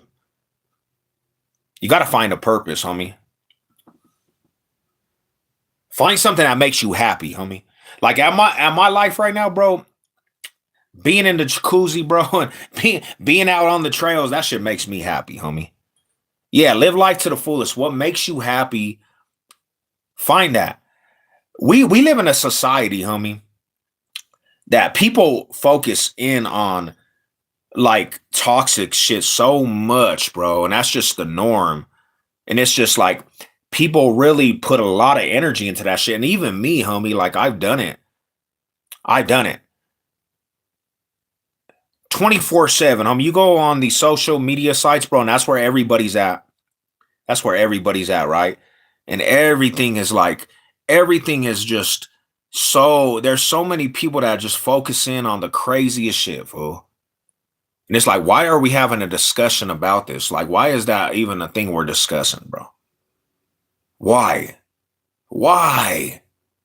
I seen this shit on TikTok and it was talking about foods that are like big and in the gym. That's like a form of KKK, toxic masculinity.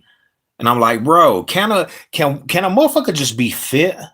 Why do we have to put it in a category that's toxic? You don't like food, you don't like an individual, and yeah, he might be an alpha, and I'm not saying an alpha in a sense being an asshole, bro, but a fool that's strong, homie, strong minded, that's a writer, bro, passionate person that literally is structured. Like that's just like being crucified to being bad now, homie. And people are really discussing this shit. Like, what? Why does that make you so pressed that a fool will be in the gym and you get mad behind that shit? Like, damn, bro. Or being happy, homie. Like, why are you mad this fool's happy? Why are you so pressed this fool's happy? Or why does every and this is another thing is too, bro, and this is why I have to stop social media. Why does everything, and I know a lot of people are gonna have different opinions, but everything just got to be racial, bro. Like, can we just live our life amongst each other, homie, and be like happy? Like, I don't want to hear this racial shit all the time, fool. That's why I gotta just steer away from fucking this shit with social media, cause it like that should drive you crazy, fool. Like this, like me talking like this, homie, and how I talk, there's nothing in that aspect that says, hey, this fool just wants to be black. Bro, I'm just myself, homie. I'm an East Side baby, homie. Like I'm an East Side Denver fool, bro. Like that's me. But people will focus in on that shit, and it's like, man, we got so much more to actually figure out and try to focus in. And this is not a knock at anybody. I'm just saying, homie, like enjoy life, fool. Like stop, like fools be focusing in on the craziest shit, bro. A lot of homies ain't make it to their fort. Hell nah. A lot of fools ain't made it to the 40s, homie. And congratulations to everybody that has. Hell not. And you know why, Jess? To be honest, bro. To be honest, my brother. Um, because we're a fallen world, bro. To be honest, bro. Like once they took out morals and values and different things, bro, like this world just went to shit, fool. This world went to shit. For me, homie, and people always say, People always have asked me that my whole life is like, for why you don't, you know what I'm saying? Why did you choose? Why did you choose what you chose?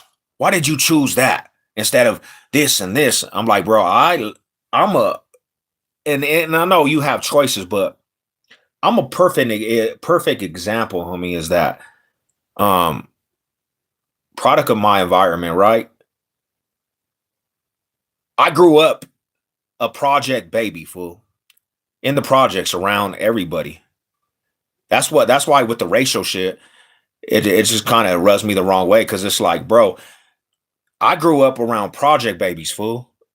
Projects had every type of ethnic group, racial, race, whatever you want to say, homie. It had every type of people.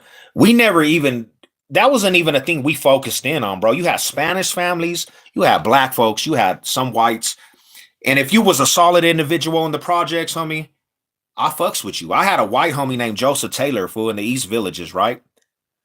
And this fool was my bestest friend, fool, in the East Villas. And he's one of the only white families in the Villas, homie.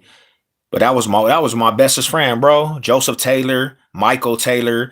And then in the projects, you might come out and your neighbors might be the Browns, bro. And it's like we never focused on that shit, bro. And everybody was down there in the projects. We all went through the same struggle, bro. Project babies. Growing up with fools from different aspects. I never even heard of this saying, oh, those are the black fools, or those like we don't like, bro. That wasn't even something we even cared about, homie. Like we all went to school together, fool. We were all going through the same shit, bro. Like that's just real shit. So when I started hearing all this racial shit, it was like, what? You guys really focus on this shit, bro? But in a sense, and this is what I'm gonna say to that, homie. This is what I'm gonna say. My projects was flooded with Crippin, homie. Everybody in the projects was Crips, bro. The Crips, that's what we did. Keyways were all through the projects, bro. If it was an East Side Denver Crippin, it was Compton Crips. You know what I'm saying? Chicky 30 Crips, Brick City Crips, and even some of the trades was over there. Dog City Crips. Everything was crippin', homie. So yeah, of course. You come out and back in the day in the 90s, bro. In my block alone, 26 in Arapahoe, 27th in Arapahoe, you come outside, you will see cripping all over, bro. My grandpa owned a corner store on 26, bro. And the Crips, they would hit up the store, bro. Everybody was cripping, bro. You come outside, Crips were on the block shooting dice. You see Crips over here, Crips over here. And yes, you had the Odies and ESGs. But even then, bro, like fools, like I think people be thinking that I'm actually not like town fables, bro. ESG at one time was cool with the Crips, bro. Baby Blue Rags, the Odies didn't even have a problem with cripping. Like, so nobody really, it was like even the Mexicanos over there that pushed that, at one time, homie, you kind of gave a vibe that they might be Crip affiliated, but respect to them fools because they kept it all East Side Denver. You know what I'm saying? Like they were Mexicans that were East Side Denver. When I got older, homie, and I was already put on the neighborhood full fledged banging, it's just me to be loyal to what I am. I mean, I never was gonna cross them politics and say, oh yeah, because it's just a racial aspect. Like I'm about to jump ship. Nah, fool. We pushed that line, bro, and we pushed it great. So when I went to the penitentiary, I had opposition already, bro. There was no way getting away from cripping. You know what I'm saying? All the way around, homie. That's just that. So yeah, bro, that was an interesting aspect. We never seen the racial shit. When I was a child, I thought everyone was gang. Real shit though. Nah, real shit though, bro. Like I could see that. Family, all, everybody, the dogs, everybody gang related. You know? You live and learn though, my riders. You live and learn, homie. You live and learn. You know, one thing about I see it right now, this is how I know too. This is how I know also is that I seen it, like when I was growing up in the 2000s too, when I was growing up 2000s and different things, the Damus were more flash, like they were more flashy with their shit, bro. Like you would see like a lot of the industry was Damus. And one thing I used to say is the keyways will never be that, homie. Like The keyways, it's always cold or silent with the keyways. They ain't never gonna be these industry fools and this and that. And that's how Don Moves were at the time, bro. They were more flashy in the industry. You would see, the Don Moves doing that shit. And now the keyways, they're all on podcasts too. I'm like, damn, homie, that's how we know the game has changed, bro. Because you'll never, back in the day, bro, you'll never see Crippin. You'll never see Crippin on podcast. You'll never see Crippin, you know what I'm saying, living up to that aspect where it's like, bro, that shit just looks like a mockery. That shit looks stupid as hell. And I honestly gotta say nowadays, bro, like a lot of fools when they started doing this no jumper shit, they just destroyed a lot of that shit, bro. The game is garbage. It really is, fool. It really is, Rada. You know? The game is the game has become trash, homie.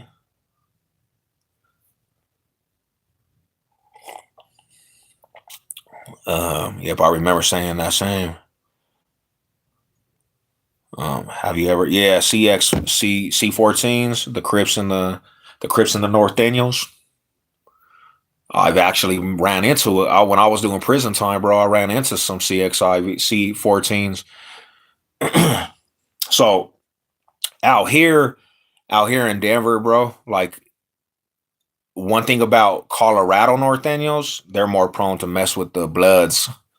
But I ran into some North Daniel fools that were a part of the C14s that fucks mess with a lot of the Lokes, mess with a lot of the Crips.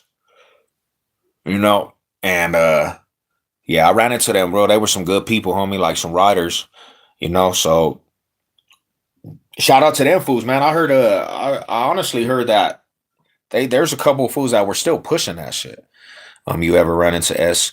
I have him, homie.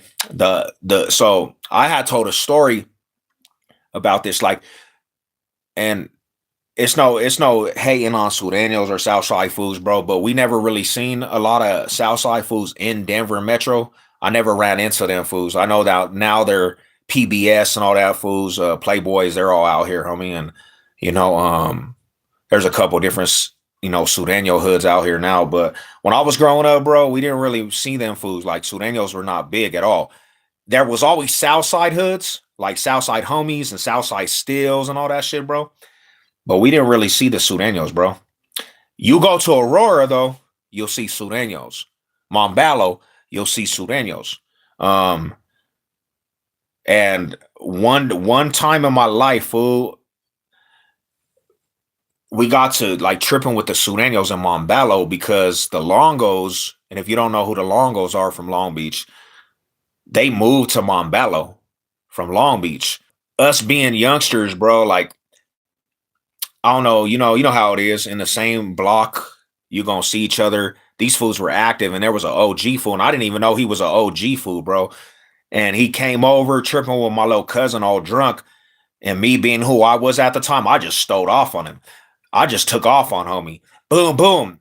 This big ass fool, he was grown up. Like he was like a grown up fool. Like, so he stood up and he was getting the best, like kind of the best of a youngster, because I was younger, and I grabbed his ass, homie, and I started trying to bite his ass.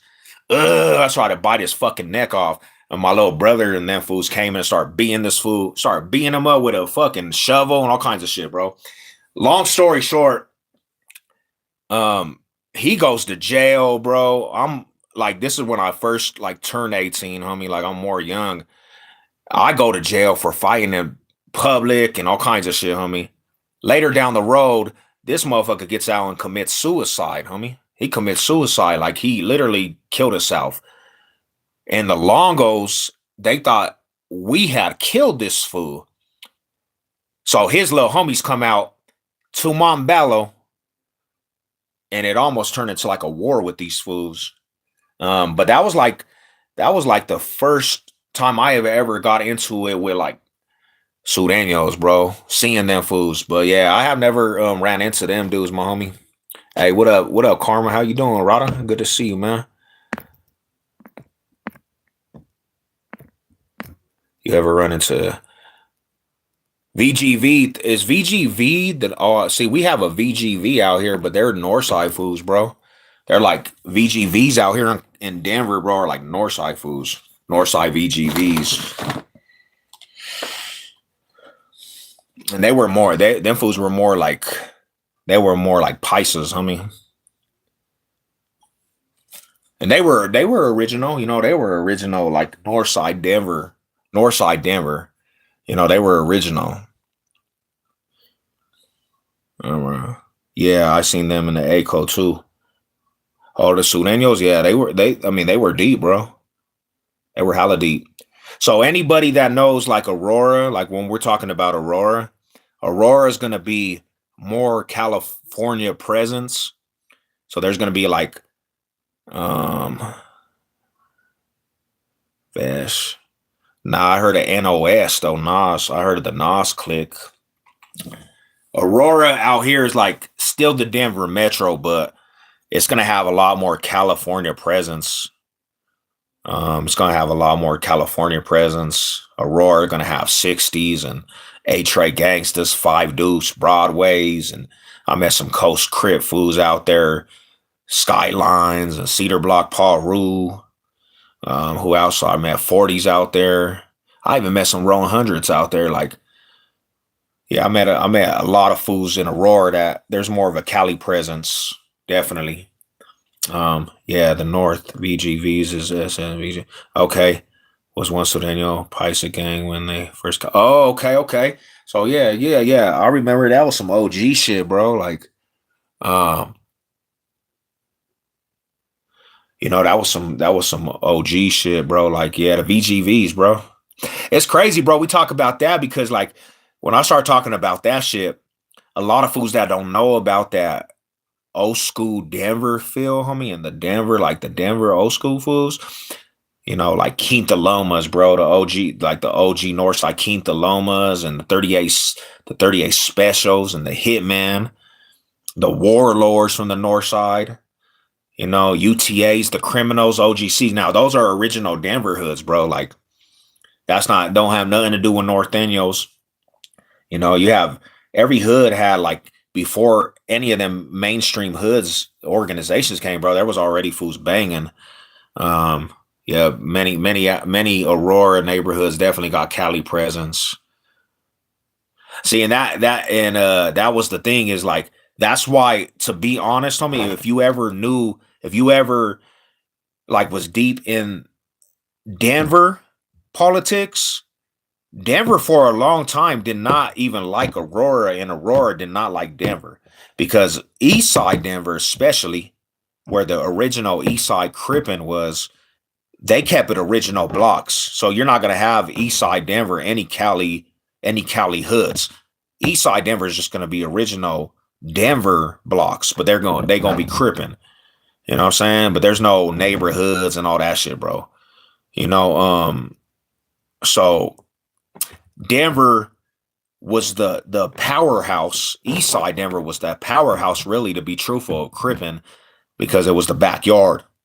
So when you're on the yards, homie, in prison out here, a lot of times when there's East Side Denver factors, they get the keys for a lot of the Crips. I mean, it's not the neighborhoods and all them fools that get the keys, to be honest, unless they're doing their own thing. But I've seen it many times where OG Eastside Denver Crips get the keys for a lot of the Crip car. So Eastside Denver Crippin went to war with Aurora a lot because, and I'm not gonna say a war, but there was friction with that shit, bro. They didn't like each other. Yep, too many out of state Aurora street. It's outside hood of Prices when I was young. It's a street in Westwood area. Okay. Yeah, I seen PBS hit up over there. I seen PBS hit up like big out there, bro. I said, damn, PBS is like super. Aurora sound fancy. Yeah, I mean Aurora. There's a good part of Aurora. You got like the newer Aurora, but once you hit Yosemite, and you go Colfax and all the project housing over there, the Joliettes, and yeah, it's a different world, bro. Definitely. The crazy part about Aurora, bro. Denver, when they started regentrifying like the east side and Park Hill and all them hoods went to Aurora also. So, and that's what I'm saying. It like Aurora is a big ass melting pot, like a super melting pot, bro. So you might get Denver hoods, and then you might get Cali hoods, and now there's GDs and Vice Lords and Latin Kings, and so Aurora, in the old Aurora, it's like a big ass melting pot. Now, and then you have the Venezuelan gangs. You got all kinds of shit going on over there. And you might come out, bro, and that's the thing about Aurora too. Everybody moves everywhere, homie. So like there's not really a territory. There's not really a territory, bro. So you might get on the bus, the 15 limited, and see your enemies, get to a spot and see some other enemies. You might move in some apartments, and there might be enemies that you don't get along with in these apartments. So that's why there's been a lot more warfare over there. Like it's been a lot of fools getting knocked off in Aurora, you know? A lot of fools getting chipped off in the A, bro. But I still consider that Denver Metro because there's a lot of, you can't not say the Denver Metro without mentioning Aurora. And now there's a lot of Denver residents in Aurora. A lot of Denver hoods are in Aurora. You know? Sabo and Colfax be crazy. Hell yeah, bro. Anything on East Colfax, yeah, it gets pretty live, homie. It gets pretty turned up. Yosemite to Peoria's old Aurora, ghetto Aurora. Yeah, that shit's a different world, man. Aurora, Xenia Street. I used to live on 13th and Xenia, bro. I used to live out there, 13th and Xenia, Lima Street by Colfax and Lima. That shit was wild, homie. Like, I never understood Chicago gangs. I really didn't understand it either, bro. Like Chicago hoods and Chicago gangs. Because when I lived in Indiana, because I was out there in South Bend, Indiana, they had a lot of Chicago gangs.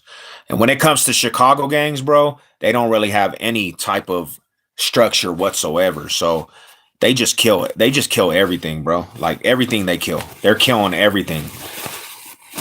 And for me, you can't just kill like kids and stuff, bro. There has to be like some rules and regulations. But I don't know if there was like a prayer for death over Chicago, but they don't have there's no filter when it comes to that shit, bro. They kill everything. Chicago is like known for that shit. And they really do. When you hear about shootings in Chicago, they done killed 20 people at one time at a house party. 25 is crazy on facts. Yeah, hell yeah. So being from like the more of the West Coast feel, homie, there was still rules and regulations to it. Like you didn't just kill kids and grandmas and out in Chicago, bro. It's so cutthroat, bro. You might have, like, to be honest, you might have some fool just raping other dudes, bro, and literally somehow, I don't know how that's gangster at all, but fool might be a serial rapist. Like that's how bad it is, bro. Like they doing some savagery. In California, the West Coast, I mean, there's gonna be more rules and regulations on some shit, bro. That's how I describe Chicago, and even in Indiana, South Bend, when I was out there, it was more savagery, bro. Like a lot of savages. No care for the next man whatsoever. A person could be dying in Chicago and Indiana, bro, and they could be dying on the street, and ain't nobody gonna help them. Again, they're not gonna get them no aid or nothing. They're just gonna let them die. I just could never understand that. I feel the same way about Memphis. Yeah, definitely. You know, definitely.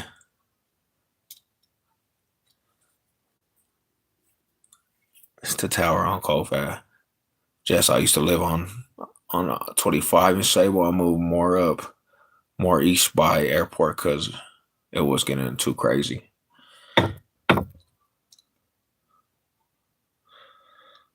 Not the A tone.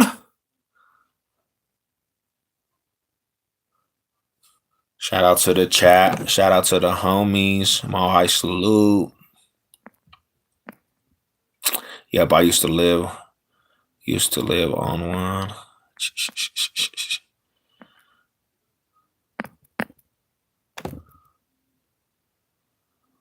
Yeah, so that's that, man. I hope everybody's good, man. I hope everybody's blessed. We just chilling on this Saturday night. Um, yeah, we having a show, man. We having that show still going down. So let me know. I got a handful of tickets left. Got a handful of tickets. Your boy, I'm performing that night. Y'all come pull up and come function with Savage, man. We gonna have a good night for the 40th birthday too. I'm about to go live. To be honest, bro, like I was telling everybody about the draft and everything. At first, when the Broncos drafted their first round draft pick at 20, I didn't like it, bro. I honestly didn't. I didn't like it because the way I seen the draft going, the way I seen the draft going, bro, Bo Nix, he needs as much weaponry as you can get him.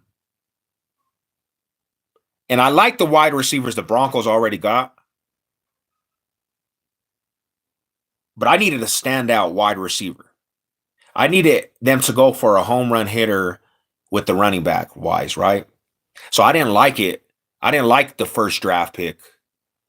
I thought you could get defensive players in the later rounds, bro. We had 12 picks. Then I started analyzing it, and this is where I started analyzing it. I had to calm down emotion. I wanted certain players, but the boy out of Texas, the DB, bro, he's a ball hog. You can't go wrong with that. Homie's all over the field. He's a torpedo. So you got that, and you put him on the field with Patrick Surtain and Riley Moss, right? And you could rotate them nickel. You could put him at the nickel. You could put Riley Moss at the number 2. You could put him at the number 2 and put Riley Moss at the nickel. That's a lockdown defense, bro. Like, that defense is going to be on fire, homie. You got Patrick Surtain on the other side of the field, bro. You're not going to even be able to throw on the Broncos. And then additions to the safety position, additions to the linebacker position, and you got a monster defensive line. The defense is going to be on fire, homie. Now, the next position group that we got, I thought we could have got a better running back, but I didn't really know too much about Harvey. But he was at a smaller school, bro, and different things. But I like the drafts, homie. I even like the last one. I like the drafts. The only one I would actually, and somebody maybe can actually give me some insight, the fool out of Illinois, the wide receiver. I don't know why we picked him. People are saying he might be good, but he reminds me of just a slow individual. Like, I don't know how that works, but we're gonna see. We're gonna see, homie. And one more thing is to Broncos country. That defense is gonna be deadly though. Man, I'm pretty excited to see that shit, bro. Because I'm like licking my chops at what the Broncos defense can actually do. And I'm thinking to myself, I'm like, bro, you put a torpedo like that on the field with Patrick Surtain, you're not going to be able to score on this defense whatsoever. I don't care if you're Patrick Mahomes or none of that, homie. And then you bring the 2 headhunters from the 49ers. So you just amped up this defense to be a top 3, if not the best defense in the league, bro. Now we need some balance from the offense side of the ball. Bo Nix, he makes players around him want to play. He going to make the players around him want to play. So now the additions to the offense, it seems like it's going to go definitely in the right direction. So I like the drafts. I like the draft picks, definitely. I was cracking with it. What's up, Combs? Cracking with you, my bro. You and who ain't do it. I didn't actually get to that because I got off late, work late, my homie. I've been actually working late. So I had hit a ride and we were going to try to do it, but I got off too late. So we're going to probably do a Wednesday show this week. You know, get back to it. Shout out to the fam, man. Appreciate the support. Um, yeah, we doing it, Combs. That yeah, we gonna do it again. It's just that my schedule changed because I got a new job. So um, on the first, yeah, with Anthony Yubbs on the first, my homie holla at me. I got a handful of tickets left. So let me know. Um, let me know what you if you wanna grab one. Is out for the season. You know that, right? Damn, homie.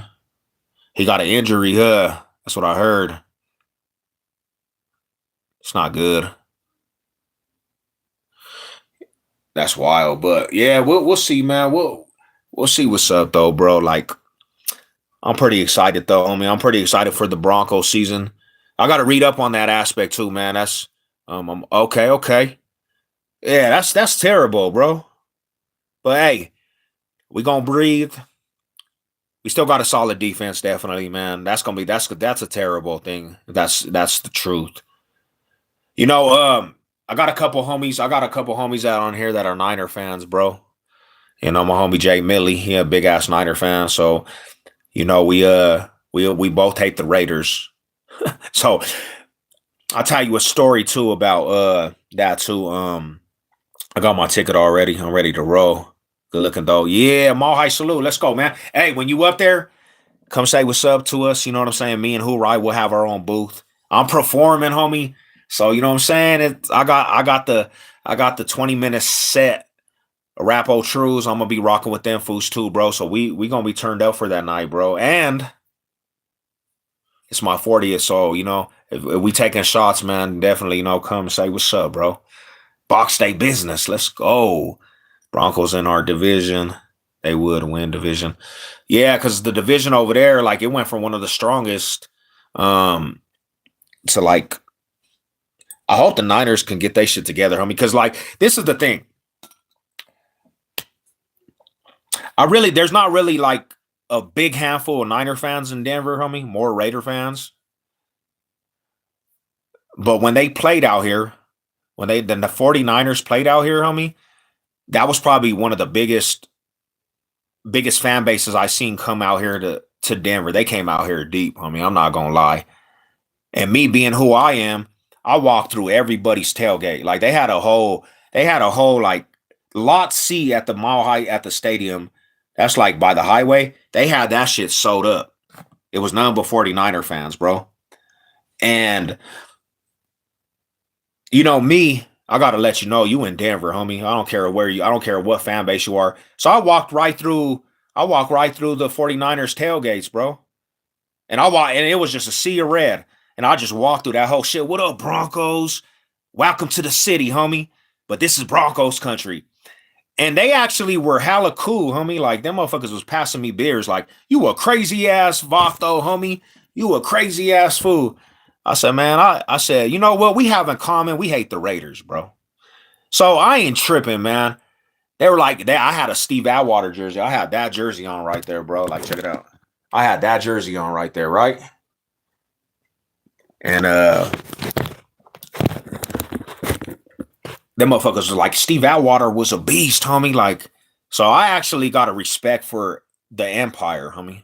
I actually got a respect for some of the Empire. So every Super Bowl that you guys been in, I actually represent the Empire in a sense, bro. Like, yeah, I'm going for you fools, you know? Because my homie Jay Millie, he a big ass Niner fan too. And we're both Raider haters. We're both Raider haters, man. You know, we hate the Raiders, bro. Like, I can't stand the Raiders. I got Raider homies though. Don't get me wrong. You know what's crazy about that day too, bro? And my homie AZ and Ghost and them fools were with me that day. There was this fool, he came from California, bro. And he had a Raiders jersey on at the Broncos and 49ers game out here. And they had lost, homie. They had lost. I didn't have no problems with Niner fans the whole day, bro. Like, they were some of the coolest people that actually ever came to the stadium. Like, you know, it was just their swag or whatever, bro. But the fool comes to the Bronco and 49er game, and he had a Raiders jersey on. And that Raiders had lost, bro. So like both of the fan bases hate the Raiders as it is. So I seen him and off top, I was like, "What's up with them Raiders, fool? How you fools gonna get bashed out?" He got pissed. The Raider fan got pissed, not the Niners fans. The Raider fan got pissed out of everybody, and he got mad. As soon as I seen that shit, I said, "Fuck the Raiders, homie. What you want to do?" I got pissed. So he didn't want to fade out, bro. This fool didn't even want to get the heads up. And his Niner homies were like, "Nah, bro, it's not even that serious." I said, fuck the Raiders. You at my stadium, homie. Long story short, bro, he didn't want to come across the street because I was trying to get the heads up behind it. They go to the liquor store, homie. And then later down the road, I seen a TikTok with that same fool.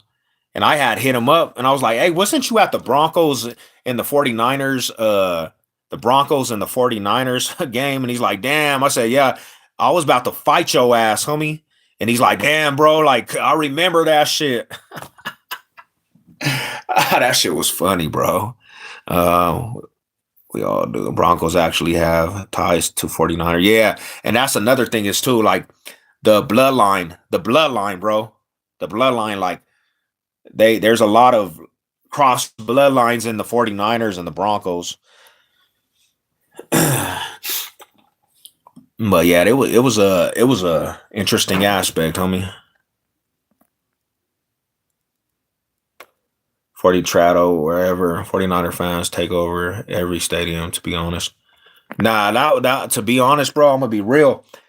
Like a lot of times you'll have traveling fans, bro, but that was the first time I ever seen a like a super big turn up at the stadium, homie. Like 49ers fans, they traveled hella deep out here. They travel hella deep. That was probably the biggest tailgate I seen from an opposite fan base was them, you know? Because I pulled up to the stadium and you'll have a lot of fans that travel, bro. But when I pulled up to the stadium that day, homie, and I seen them fools they had a whole lot. They had a whole lot of just, you know, of 49ers fans, bro. I said, "Oh," I said to myself, homie, I said, "Oh, hell nah." I said, "Hell nah, fool. I'm gonna have to go through the sea of red and let it be known where they at, bro." You know, and my homies that were with me, they were like, I'm not gonna say they were kind of like they didn't know how to take me, bro. They didn't know how to take me. They kind of got nervous, fool. Cause I just walked through that whole shit like, "What's up, Broncos? Know where you at, homie? This is Broncos country, fool." They were like, "This motherfucker just walked through the whole everybody." Just I was laughing. But hey, you have to sometimes. You got to pop out a show them, bro. You can't just, man. You got to be proud of that shit. Wow, you know what I'm saying? Like I just had to do it, bro. I mean, you at my stadium, homie. Like you flexing, bro. You flexing on me.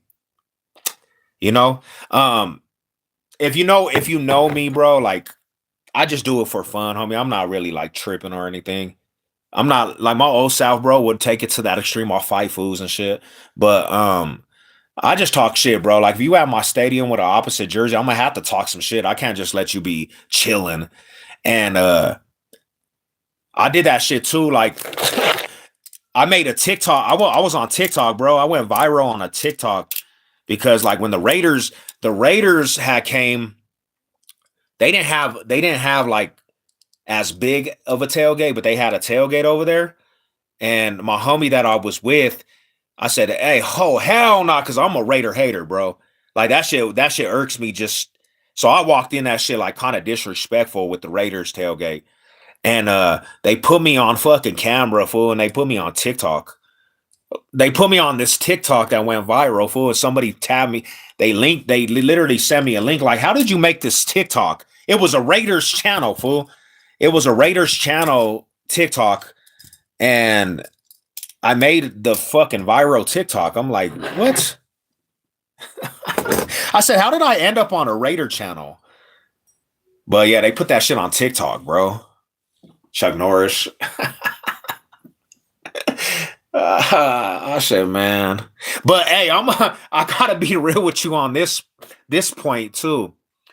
Um, I used to do that a lot at the games before the games. Like if I go to the game, bro, I'm walking everywhere talking shit to everybody. In the last 3 years, I've done that multiple times, and it never works out for me because the Broncos always have lost. So I just told myself, and I told my wife, I think I'm gonna chill and not go crazy before the games, bro. Because it seems like every time I go in the last 3 years, the Broncos don't win. They don't win when I go over there and talking shit to people. So I kind of just last year I kind of relaxed, bro. I didn't even go to the Mile High Stadium a lot. I just literally chilled at the crib. Um, so I don't know. I don't know how it's gonna be this year because like my plan, I'm heading out of Colorado here in a minute. So I might just because it's the last year, I might actually hit up the stadium like every home game to go function up there, bro. Cause I'm not I'm relocating. I'm gonna go out of the city limits and it might be my last year for a little minute that I'll be able to go to the stadium every home game. Yeah, Raider hater for sure, bro. That's yeah, definitely.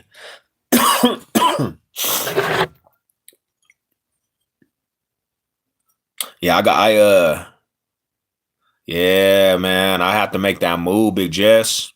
I gotta make that move, Marada. Box State business is always gonna be here. You know what I'm saying? It's always gonna be here, homie. Um, but I gotta go. I gotta go. I gotta leave the box state, homie. I gotta go travel and go see other shit. So we got a plan. We're leaving this year, man. We gonna be back though. We come back to say what's up.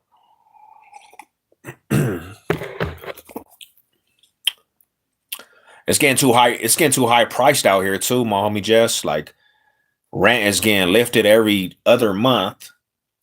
I'm like, I don't even know how you can actually survive out here and pay rent and then work. And it's like, bro, out here in Denver, like to everybody. And I know California is probably different, but it's like you work to just pay bills out here, homie.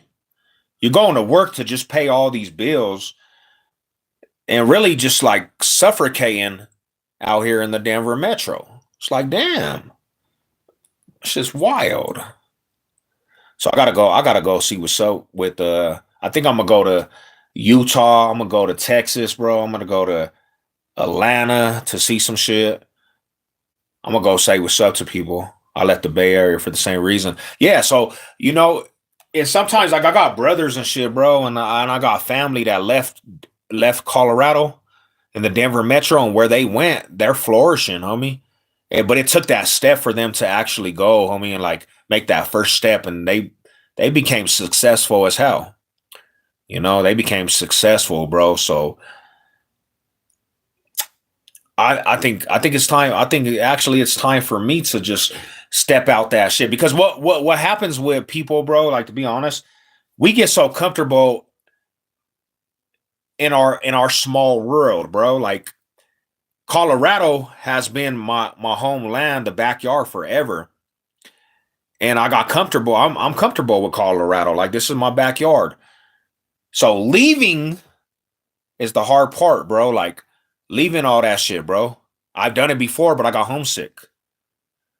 This time, bro, I have to go and find myself. I gotta go find my way, bro. Cause like it really is not happening out here for me like that.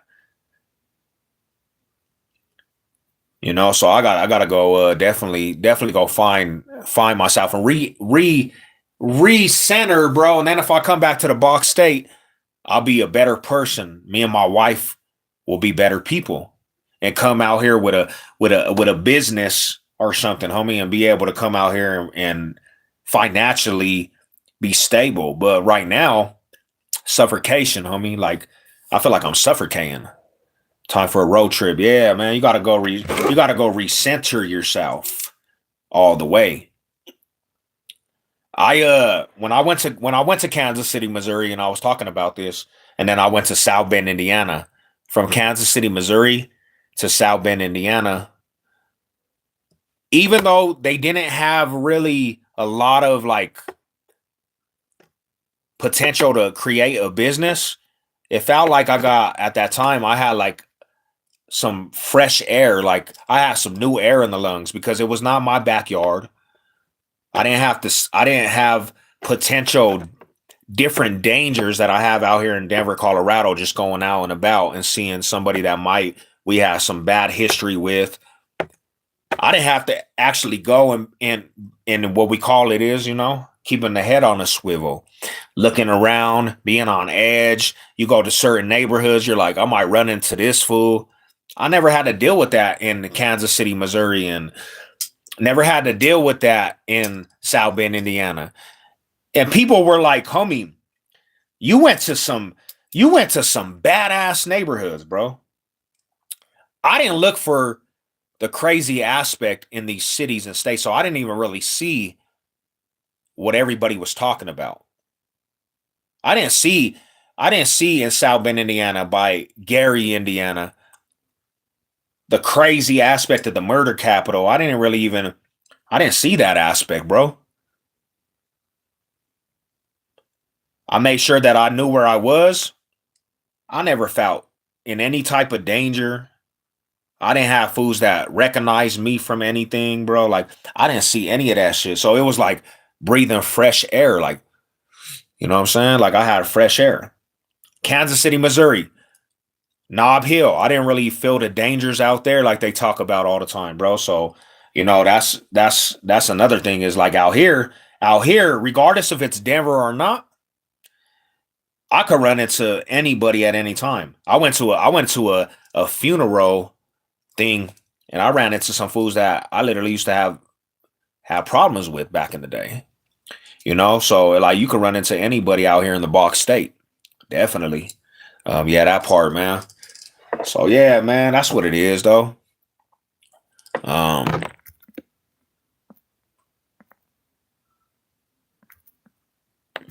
So shout out to the chat, man. I'll stay on here for a little bit more. I'm gonna drink the rest of this coffee. I might go outside, homie, and go absorb the mountains. What you guys on this Saturday, man? What's good with everybody? What you guys got going on? You guys going out on the town, man? Call it Denver feeling like it's a summer day. I was in that jacuzzi today, man. Oh, I was in that jacuzzi. I said, man, it feels like it feels like it's a summer day. Yeah, nah, definitely, homie. I appreciate you pulling up, bro, supporting like all the way from the Bay Area, bro. Like, hell yeah, man. Shout out to the Bay. I'll pull up to your shit, Jess, here in a quick second. You know what I'm saying? I'll come say what's up to the fam. I seen that, man. I seen that boy. I seen that boy Ryan Garcia. Boom! Get put on his pockets. What's up with that, man? He got put on his pockets, man. I said, damn, oh, this is how you represent for the Garcia family. I'm a Garcia, bro. So I'm like, how the hell you gonna represent like that? Yeah, bro. Well.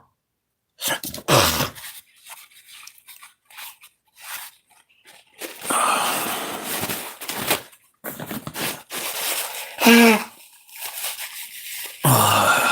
see.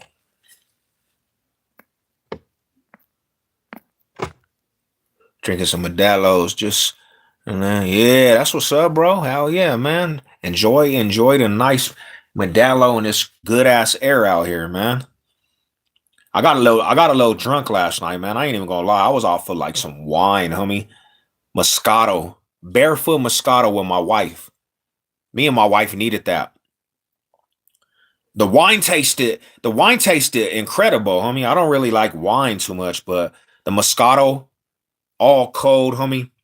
Wifey, Lady Sev, I'm not gonna put her on blast, but she had a good time. You know what I'm saying? She was turned up.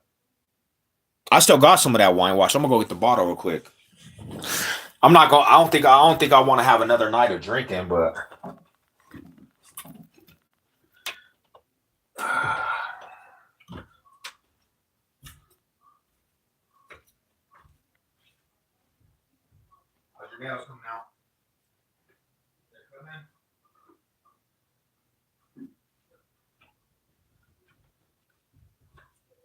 Onazy.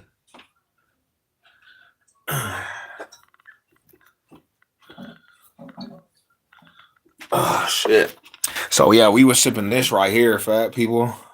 Me and wifey, we turned up to this right here. You know what I'm saying? Like we drank 2 bottles of this last night. Me and her. I'm not really an alky though. I'm not really a drinker. I do more training and stuff. I try to stay in the gym. But this right here on the ice, like I never thought I like wines, bro. But this on ice right here, it kind of tasted pretty good, you know. Um, it tasted good. It was actually pretty decent. I was like, okay, I understand why wifey likes that. I understand why wifey she liked that right there. Canals ducking. Damn. Who's winning right now? Are they fighting right now? Yeah, I have some barefoot wine. Yeah, see, and my wife, bro, that was always her shit. You know, me, I drink different things, bro. Like, you know what I'm saying? I like darks more than anything, but um she would always grab this shit and be like, taste it. I'm like, man, I don't like wine. Yeah, nah, it's pretty good though, my homie. SCM is pretty good, my homie. Like, yeah, that shit was especially being cold. Put some raspberries in that shit, bro. We were definitely we was on last night, bro. We was so on. Lady Sev was she was karaokeing and you know what I'm saying? Like she did her karaoke thing. I said, man, you performing right now, fool. She was turning up to the old 90s R&B and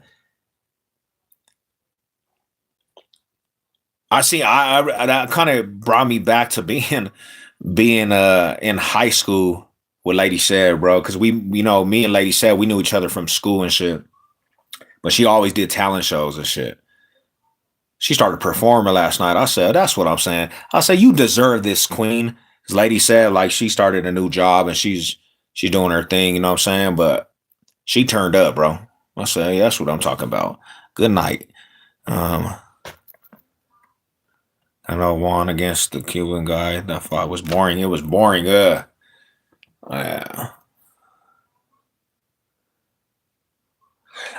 I'm not. I was not. Man, you got to let me know how that is, man.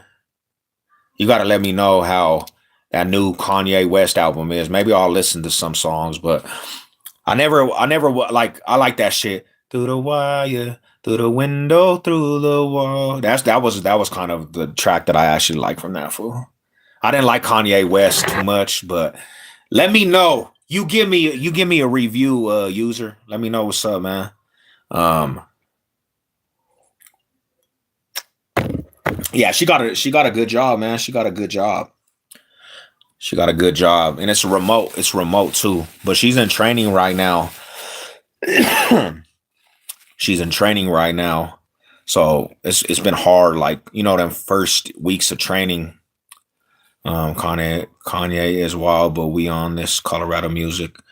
Yeah, Colorado music. So yeah, man, if you definitely SCM, if you like Colorado hip hop, bro, I'm doing actually a show. I got a show at the Roxy June 1st. A rap old trues. Shout out to the OG homies, my big cousins, and then I'm performing also, homie. Let me know, bro. Like we turning up, homie. You know, we rented out the Roxy, homie. It's a reunion. My birthday. I got a ticket. I got tickets, you know what I'm saying, for sale right now. So definitely let me know, you know. We got weeks to that performance, bro. So it's gonna be live. Definitely live. Kanye West hasn't dropped. He dropped this new song called WW. Okay, okay. Listen to it, but not on here. He dropped the heart. Oh damn. That's just opening up our eyes on history. maybe I'll have to tune into some I'll have to tune into some of his music, bro. I haven't really listened to a lot of his music because I know he was on a rampage, so I'll definitely have to tap in and see what's up. But yeah, now that's what it is. All right, well, I appreciate everybody that pulled up, man. All high salute to everybody. Um, and I'm kind of gonna start to just doing a lot more lives on my channel, bro. I had told you what was going on to everybody. YouTube was kind of shadow banning me, but I'm gonna start just doing more lives. So if you guys got topics y'all want to talk about on the lives and chop it up about, we'll definitely do. We'll definitely get down to it on the lives. I don't know if I'm gonna be doing a lot of uploading content to the channel anymore, like video format wise, because this is the thing is, man, YouTube done took down like 3 of my videos, homie, and I just don't appreciate it. You know, it's a lot of time, homie. It's like it's a lot of time to be doing these videos if YouTube's just gonna take that shit down, bro. That shit kind of pissed me off. So they took my money, they took the moderation, they took the monetized shit, and they took down one of my videos, bro. And I'm like, yeah, bro, I just don't have the time or energy to do a video format. So we're gonna get to more lives like this. Yeah, they hated on you, bro. Yeah. They ain't paying me thousands too, and I'm not gonna follow their lows. Man, yeah, I can't do it. So, but I appreciate everybody that tapped in, man. All high salute to everybody. Y'all have a beautiful Saturday night. If you guys are drinking, don't get too drunk. Be safe out there, man. And until the next one, y'all be good, homie. God bless everybody. Let's go.